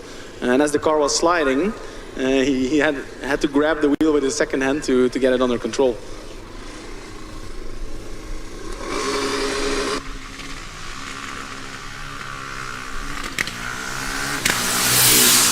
A little bit of wiggling going on. It's a 4.8 for a combustion car. Not too bad. And he's weaving at the end of the straight as well. So what's the main cause for this wiggling? Because actually it's just an acceleration straight, right?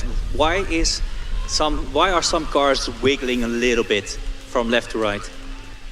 So if you spin up the rear wheels, you kind of drop grip on them, lateral grip. So your front wheels have a bit more grip. If you then have a little bit of an offset, and also the track, remember, from this morning is a little bit cambered towards the left. So if you have a little bit of an offset, the car will start sliding. And then you start correcting, and then you get this nice dancing motion of the car. It's really fun to drive and nice to see, but it's not the best way to do acceleration, of course. No, and we also see a difference in rear drive shafts as well. So sometimes one of the drive shafts is a little bit, well, the differential is a bit offset, and one of the drive shafts is shorter or longer than the other one, right? That also has some influence on the, well, drivability of the car. Definitely, it might be an interesting one to research, because maybe some cars indeed have more tendency to always go to one side than the other. I'm not a combustion expert myself. Maybe this is actually something that you need to elaborate on. Unfortunately, the US Dortmund car stalled on the start. The timing did already start, so yeah, this run will probably not be significant for them. It's a car without the wings, but with the under tray. Driver's going to try again, just for show, and he gets it off the line.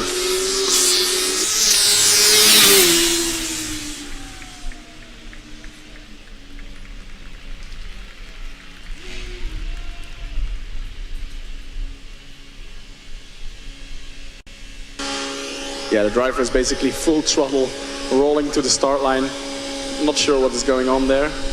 But just when you think this is full throttle, just before the start, he will go even further.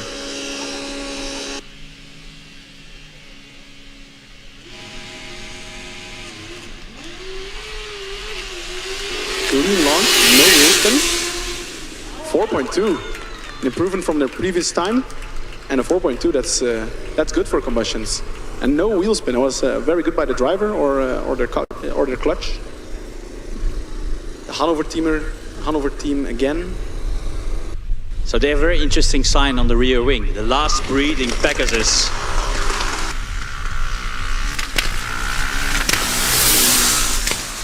Yeah, 4.74 for them.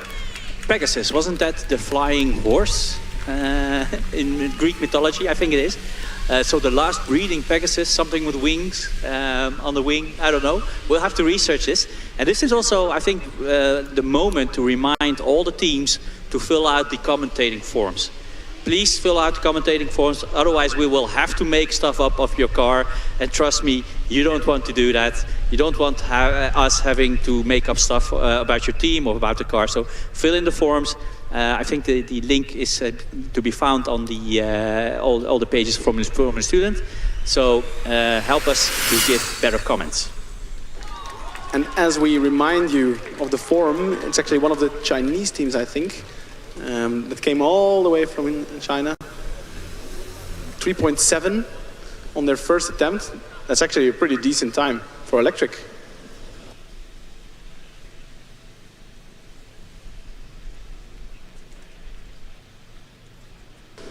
My apologies, it's the Taiwan car with a 3.7.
And the 68 car from Tsinghua from Taiwan is making its way for its second run.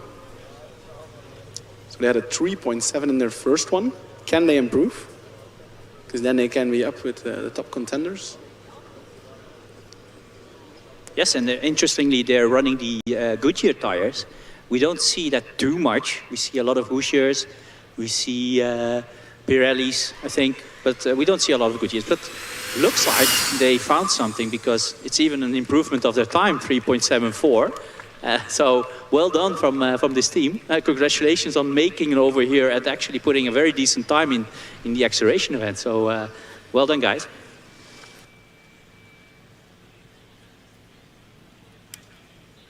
I think this is a Finnish team, UniNa. Not sure if I pronounced it correctly. Feel free to correct me on the pronunciation. Clean getaway. 4.1. That's really good. Yeah, they had no wheel spin whatsoever. Super clean getaway. Nice through all the shifts. And then you end up with a really good time.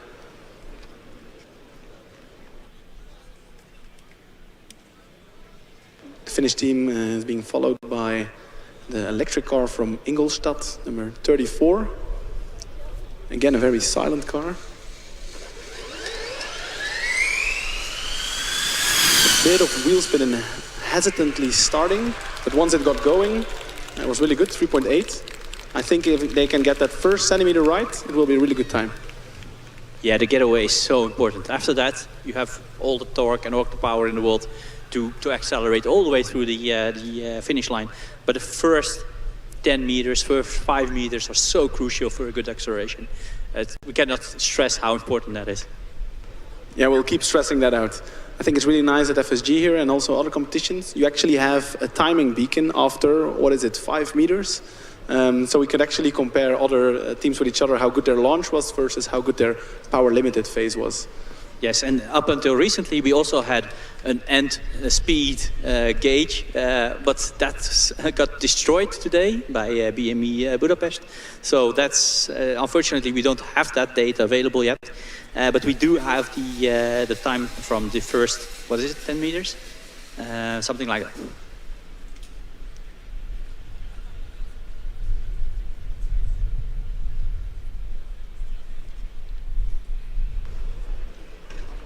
Uni Bochum kind of stalling their car, although it's an electric one. Maybe there are some overcurrents. Driver waving his hands. Something looks to be wrong. Car is not moving at all.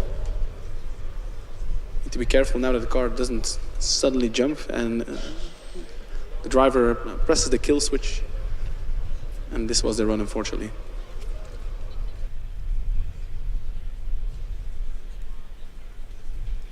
This was their first attempt, so they can re-queue and try again.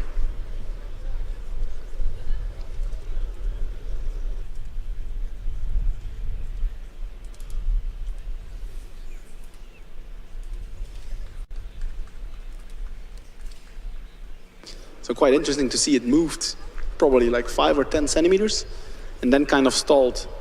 So maybe there was too much current being sent to one of the motors, or something went wrong at least, and the car immediately shut down or did not move anymore at least. We have the Trondheim car ready to go, I think, in the second driver queue. I think they had a really good first acceleration, I'm not sure. Maybe, Mickey, you can have a look. Unfortunately, they're pulling out of the queue, it seems.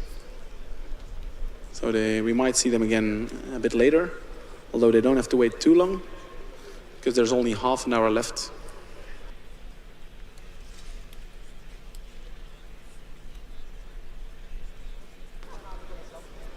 Of course, here with the manual, the time between cars that is needed is a bit less, so we can get a lot more cars through in these 30 minutes.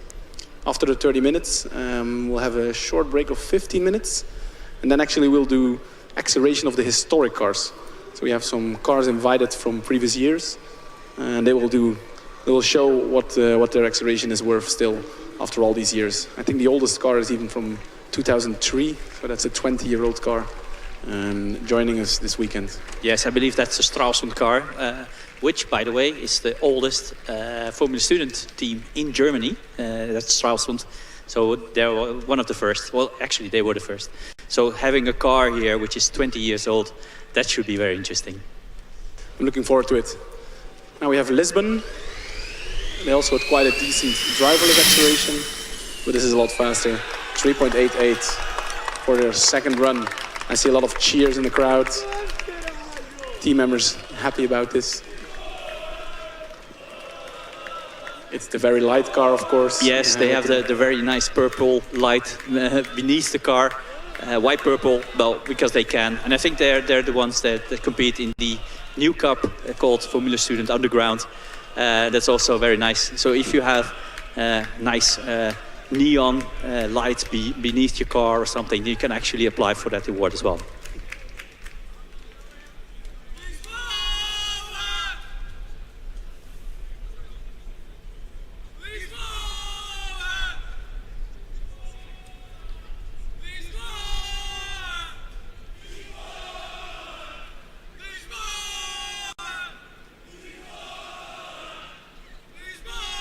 Yeah, so we are just we're approaching the finish of the event. We have less than half an hour. It's just past 4 o'clock. So until 4:30 we're open, and we could see today they are quite strict. So during the morning acceleration for driverless, they were very strict. At 12:30 we heard a sound and they stopped, even when there was a car at the start line ready to go. They stopped the acceleration event. So I believe that they will do this as well, because they have to get ready for the next one. Exactly, we're on a very tight schedule here this weekend. They cannot afford to take any delays on any event. Meanwhile, we have the Niederheim car wiggling its way through the acceleration with a 4.8 on their first attempt. Yes, and the weather was really good today as well, and there was a lot of time. I mean, the queue, there was always cars in the queue, but it wasn't really full. So there was a lot of time for teams to come up here and get in a couple of runs at least one, maybe two. They only get 2, so be here and make sure that you get a run in before 4:30, because, like I said earlier, it will close at 4:30.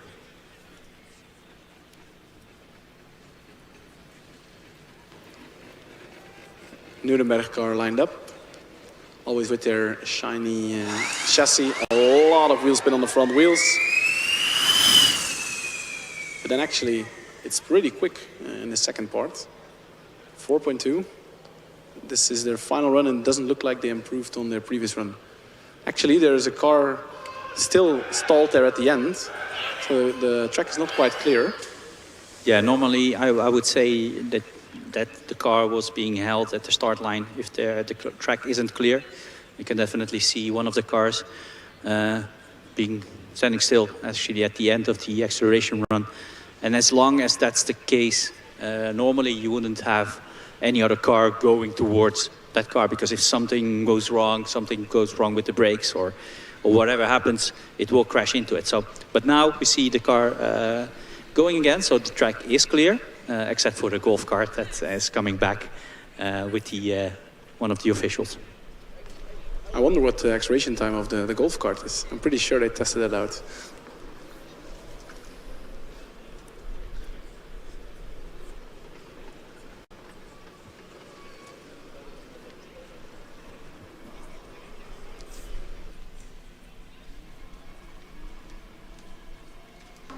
And we have GFR, the electric car from GFR. I don't know if they still make the combustion version of it. Usually they had both a combustion car and an electric car. And it's a collaboration between DHBW Ravensburg and a university from Oregon. And their team is called GFR Global Formula Racing. The car is entirely black with some sponsors on it. Ready for acceleration. DRS goes open. Quite an okay launch, 3.9. It's a very decent time for the first attempt. Again, a bit of wheel spin on the front, but the driver managed to correct it, or the traction control, we don't know that. But now we have the car from Esslingen, and wow, that car looks impressive. They also have the Goodyear tires, actually, just like the Taiwanese team. So this is Renstal and Esslingen, actually, right? Yeah. They have a very good track record here. And also, I'm looking at the Goodyear tires. We were just having a bit of a conversation about the tires, that we don't see these Goodyear tires a lot. And then here you are, one of the top teams, also using Goodyears. Let's see what the time is. 371, very, very decent. Very good, very good. It's not, it can be a couple of tenths faster. We saw Zurich earlier with a 327, which is half a second faster still. But a very, very decent first run for Renstal Esslingen.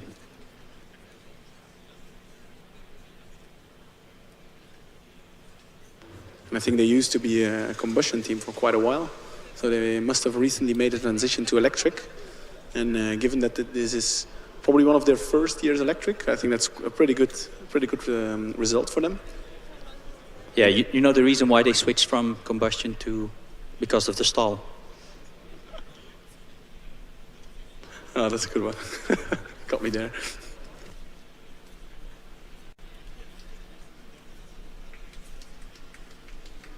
A lot of cars exiting the queue again. Like, the queue is actually full, but I constantly see cars exiting again. I think it could be because the scrutineers are not happy with something, but it's really a lot of cars. Yes, we do know that the scrutineers are checking a number of things on the car, and if they find something which they're not really happy about, then they don't send them back to the pits. I mean, they're not that evil. However, they do tell them to, okay, get out of the queue, let the other cars pass, and then fix your whatever issue you have, or bring the safety forms or whatever you need to bring. And then that's what usually happens here in the queue. But the car that is ready and correct is Freiberg, electric from Freiberg. I think they have a really interesting like jump just in front of the driver, probably for aero purposes, getting the air over the driver's head. You also see that in Formula 1 sometimes, a little screen. It's slow getaway, easy. First run, so they still improve. It's a 5.5. Good banker lap, but I'm sure they can go quicker. The black car from GFR is back. Yeah, everything is black on that car. The helmet of the driver, his suit, or her suit, we can't tell, and everything is black. I like the black livery. I don't want to touch the car though. I must be super hot in this weather. Completely black. DRS opened a bit and then closed again. It moved a few centimeters. I'm not sure if the timing is triggered already. No, it is not, because we can see here on the... Not now is it triggered, so the moment it's triggered, we can see it on one of the displays here. 394. Obviously, this is the difference when you move a couple of centimeters forward. That means you have less of a run towards the first beacon. So this is the time you will lose, actually.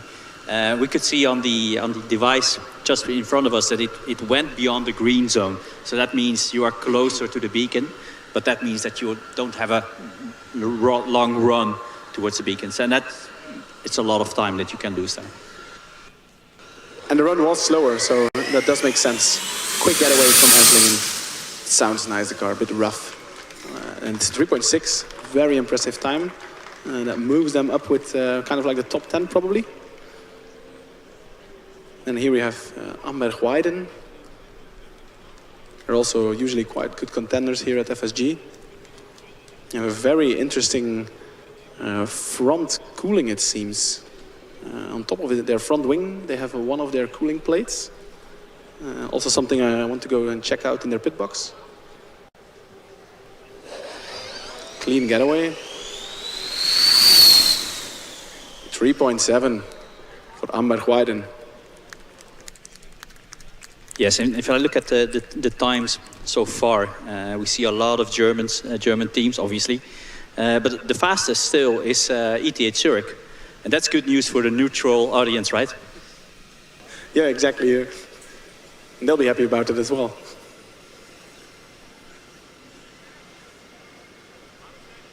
Man.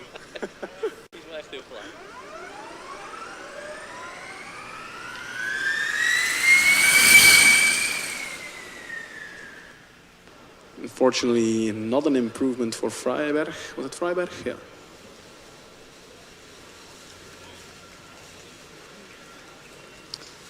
And I think Innsbruck, also with a super silent car, have a very nice livery, black with green details.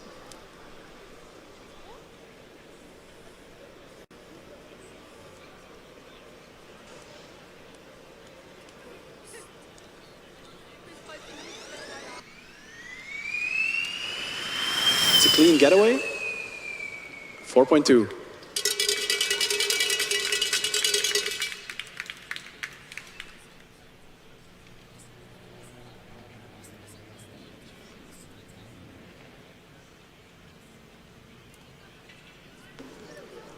And also note on the end plate, the rear end plate, you have these, I don't know if it's for show or actually for performance, but they have these teeth almost in their end plates.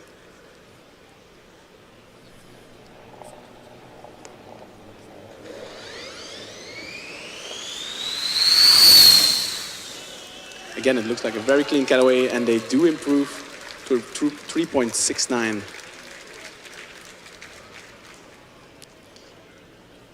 Uni Magdeburg makes their way for their second run. Looks like an electric rear-wheel drive only, with the RS open.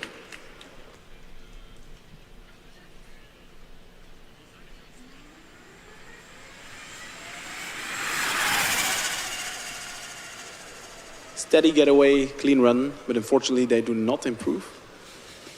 The timing says it's their third run. I think this is because they do not participate in the driverless acceleration, and so they get 4 runs for the normal acceleration. Teams that do participate in the driverless acceleration get 2 runs in the driverless section and 2 runs in the manual section. So that is why Magdeburg had a third run and probably also will get a 4th run as well. Yeah, and as we're coming up to the last 15 minutes of this acceleration event, we have Innsbruck back. They have a little bit of like the Matrix look and feel to it, right? That's it, the Matrix. I was looking for the word. Like I said, green details. But yeah, indeed, as if the car is from the Matrix.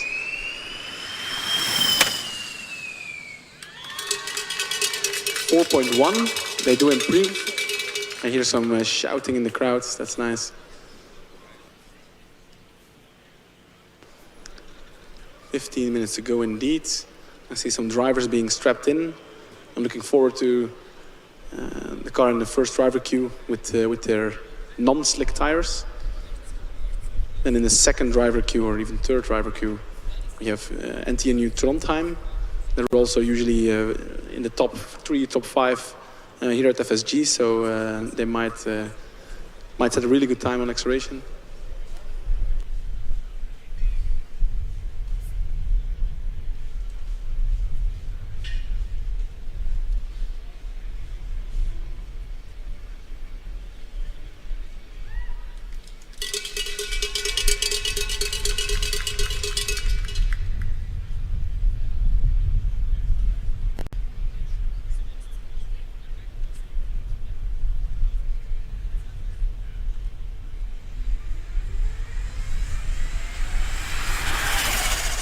And indeed, Magdeburg gets a 4th run.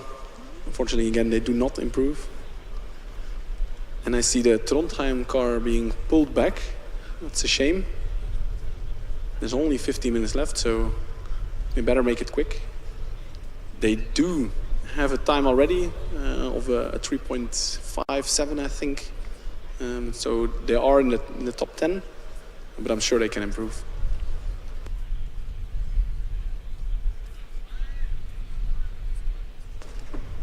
So in the queue, you kind of have two zones. First, you start queuing, and at a certain line, you need to be ready, meaning ready to drive. And then the scrutineers will also make sure that you are ready and you are strapped in, driver has its helmets on, and so on and so on. If you're not, then you basically get sent back and you can queue again. And I think this is what might happen with the NTU Trondheim team, who are now lining up again.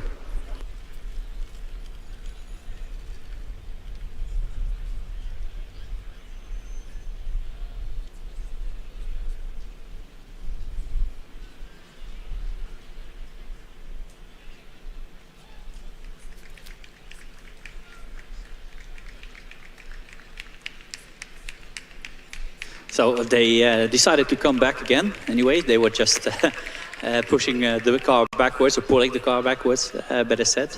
But they decided to have a try anyway. I just checked. You were right, Matthias. They already have a time of 3.57, and that was the first run. So they are obviously looking to improve on that time. Very good-looking car from Sevilla lining up. It's an electric car. I think it's rear-wheel drive. Not 100% sure.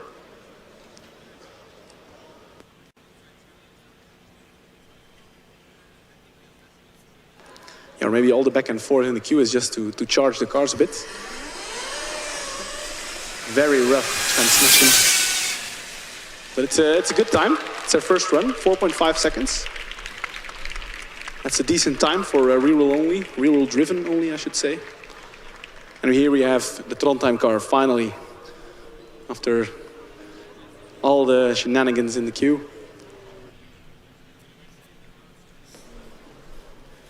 Well, it looks like black is the new orange, but because we see a lot of black liveries, right? We just saw the ETS car, we saw the Trondheim car, all black, so it's really nice to see. But here, there's a catch. It's black, but it's actually purple. There are a lot of purple accents to it, but only if you look at it from the right angle.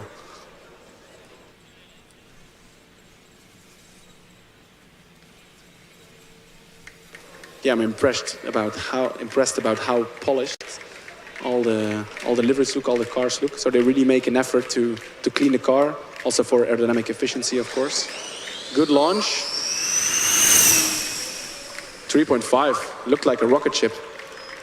Good they run. actually improved 0.04 of a second because they had a 3:57 and now they have a 3:53. So well done by Trondheim.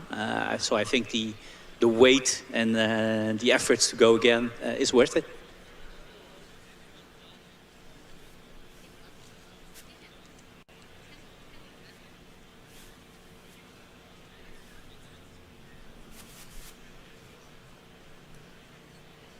Sevilla coming back.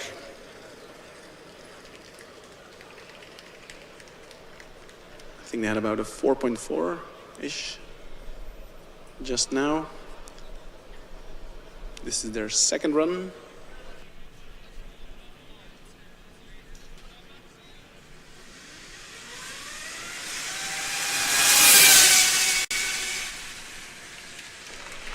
And a 4.5, an improvement on the last run.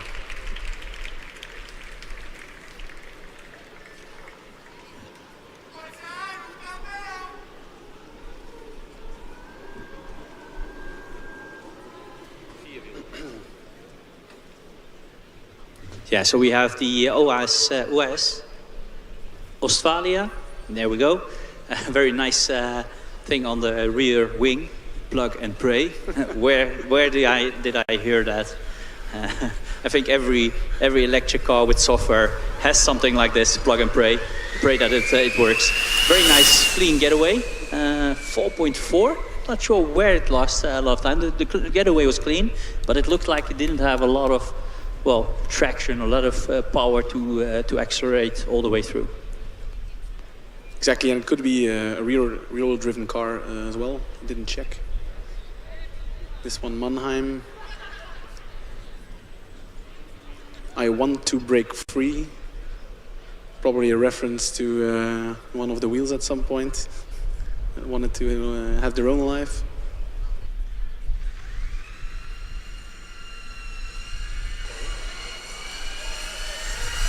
I'm not sure what happens here, but it looks to me like a super open diff. So I think this is 2 words, wheel spin. Yeah, but only on the right side. You see that? Yeah, but it was wheel spin on the right side, but for like 50 meters or something. So not really sure what happened there, but drive axle or open diff or whatever. But I don't know. We're speculating here, and this is what you get if you don't fill in the form. Then you get us speculating. So please, again, a reminder for everybody: fill in the form, the commentator form. So tomorrow during the endurance, we will have stuff to tell about you to the audience. And meanwhile, there's 9 minutes left. I see 4 cars in the queue still. So there's a good chance everyone will make it.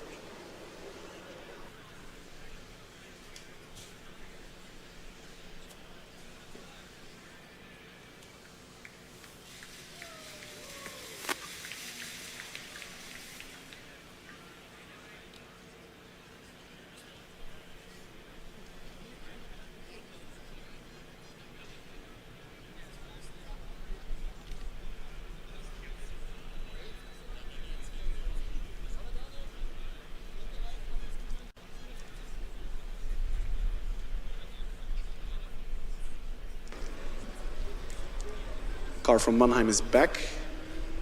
Will we see the same thing happening again? Just having a look. So it does like it's a rear-wheel driven car, so maybe they only have 1 electric motor and a differential. That could explain.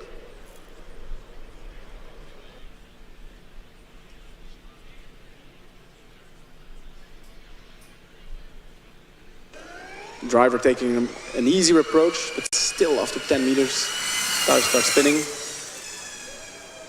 And it's an almost identical time, 7.11 in their second run.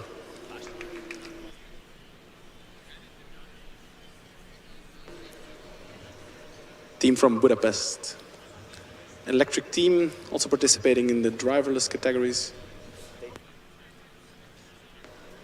Timekeeping is getting a bit nervous, because I think it was the Budapest team who had a bit of a spinner there. But this looks like a very clean run. 3.79. Great performance by the Budapest team. It's their first run as well. They kept it quite late for first run. I could imagine that they have some stuff to fix in the meantime, between the crash that they had earlier and now in the acceleration. I believe it was the car, but again, I'm not sure, because our memories are not that good. We only talk, we don't listen.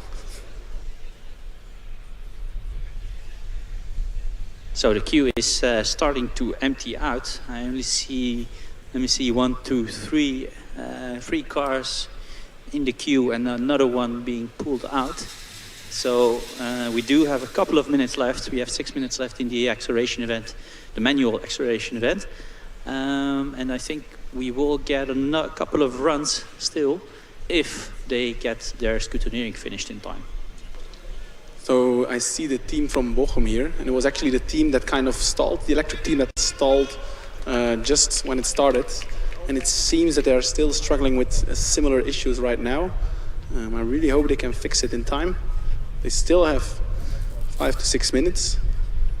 And I think this is Renteam Stuttgart. I think they're ready in the first driver queue. Yeah, in the meantime, we have TU Budapest terug, back in the queue, and there was a very decent run the first time. We'll see whether they can improve. What other cars do you see in the queue, Matti?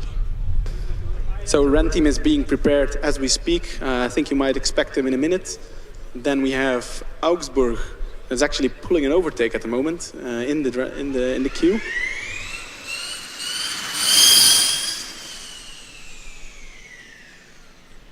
Yeah, so this run was a little bit slower than the previous one, but still, that's what the first run was very good for them. This was a bit slower. I could actually hear the car slowing down a little bit towards the end. Not sure why, but they had a very decent run, so that should be a decent amount of points. This is starting to look like a drag race, Mickey. We have 3 cars lined up But no, it looks like we'll just do one by one, as it should be. Augsburg lining up.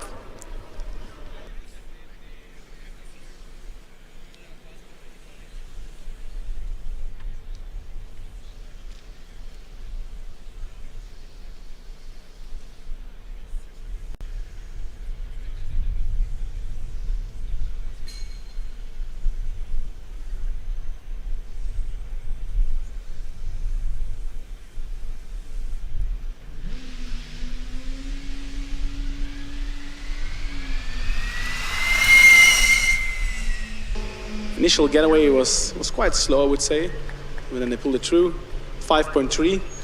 But meanwhile, in the background, I hear a familiar noise. It's the engine of Racing Team Stuttgart, making themselves ready for an acceleration. They are in the first driver queue, so this might actually be their first run. 4 minutes to go.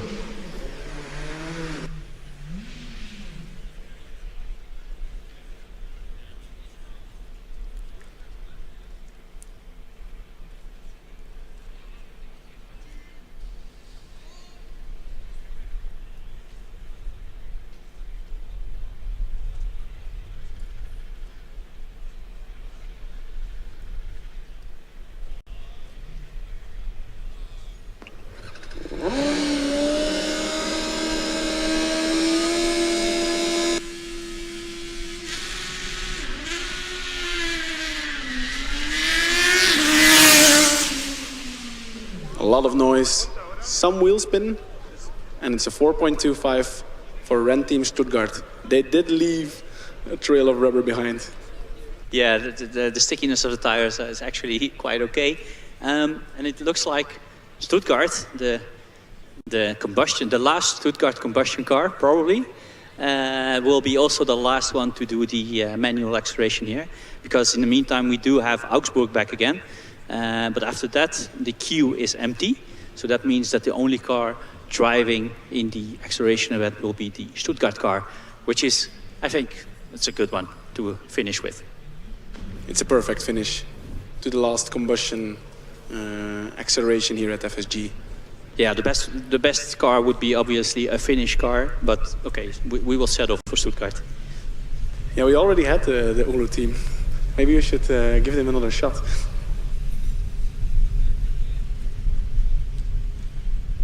You can hear the Racing Team car rolling.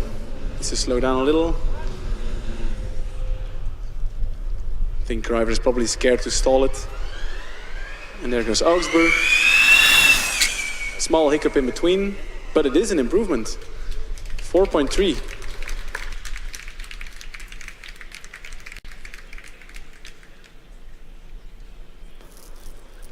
We have 2 minutes left.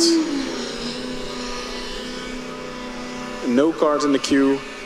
And a Racing Team car firing up.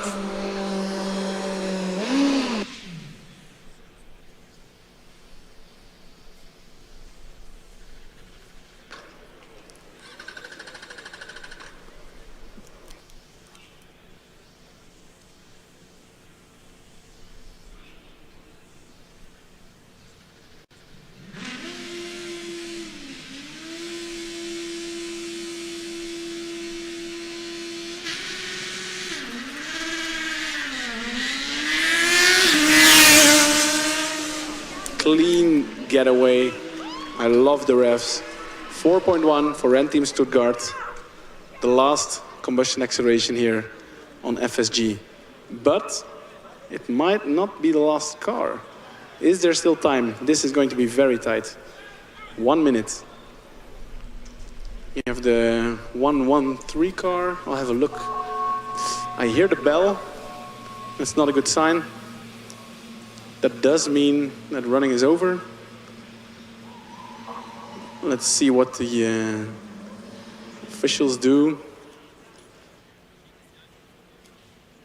Yeah, we've seen the officials indicating there's no more time left.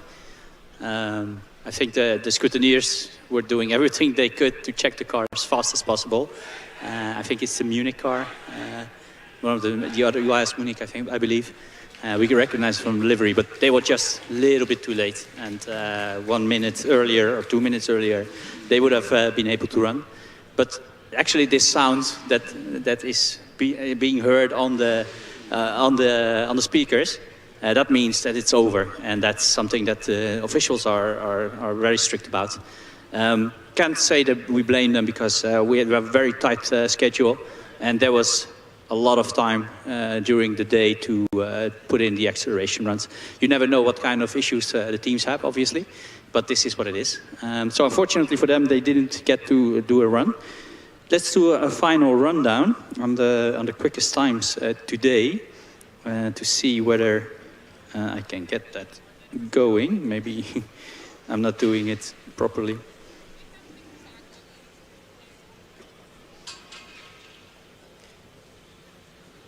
Yeah, here we have it.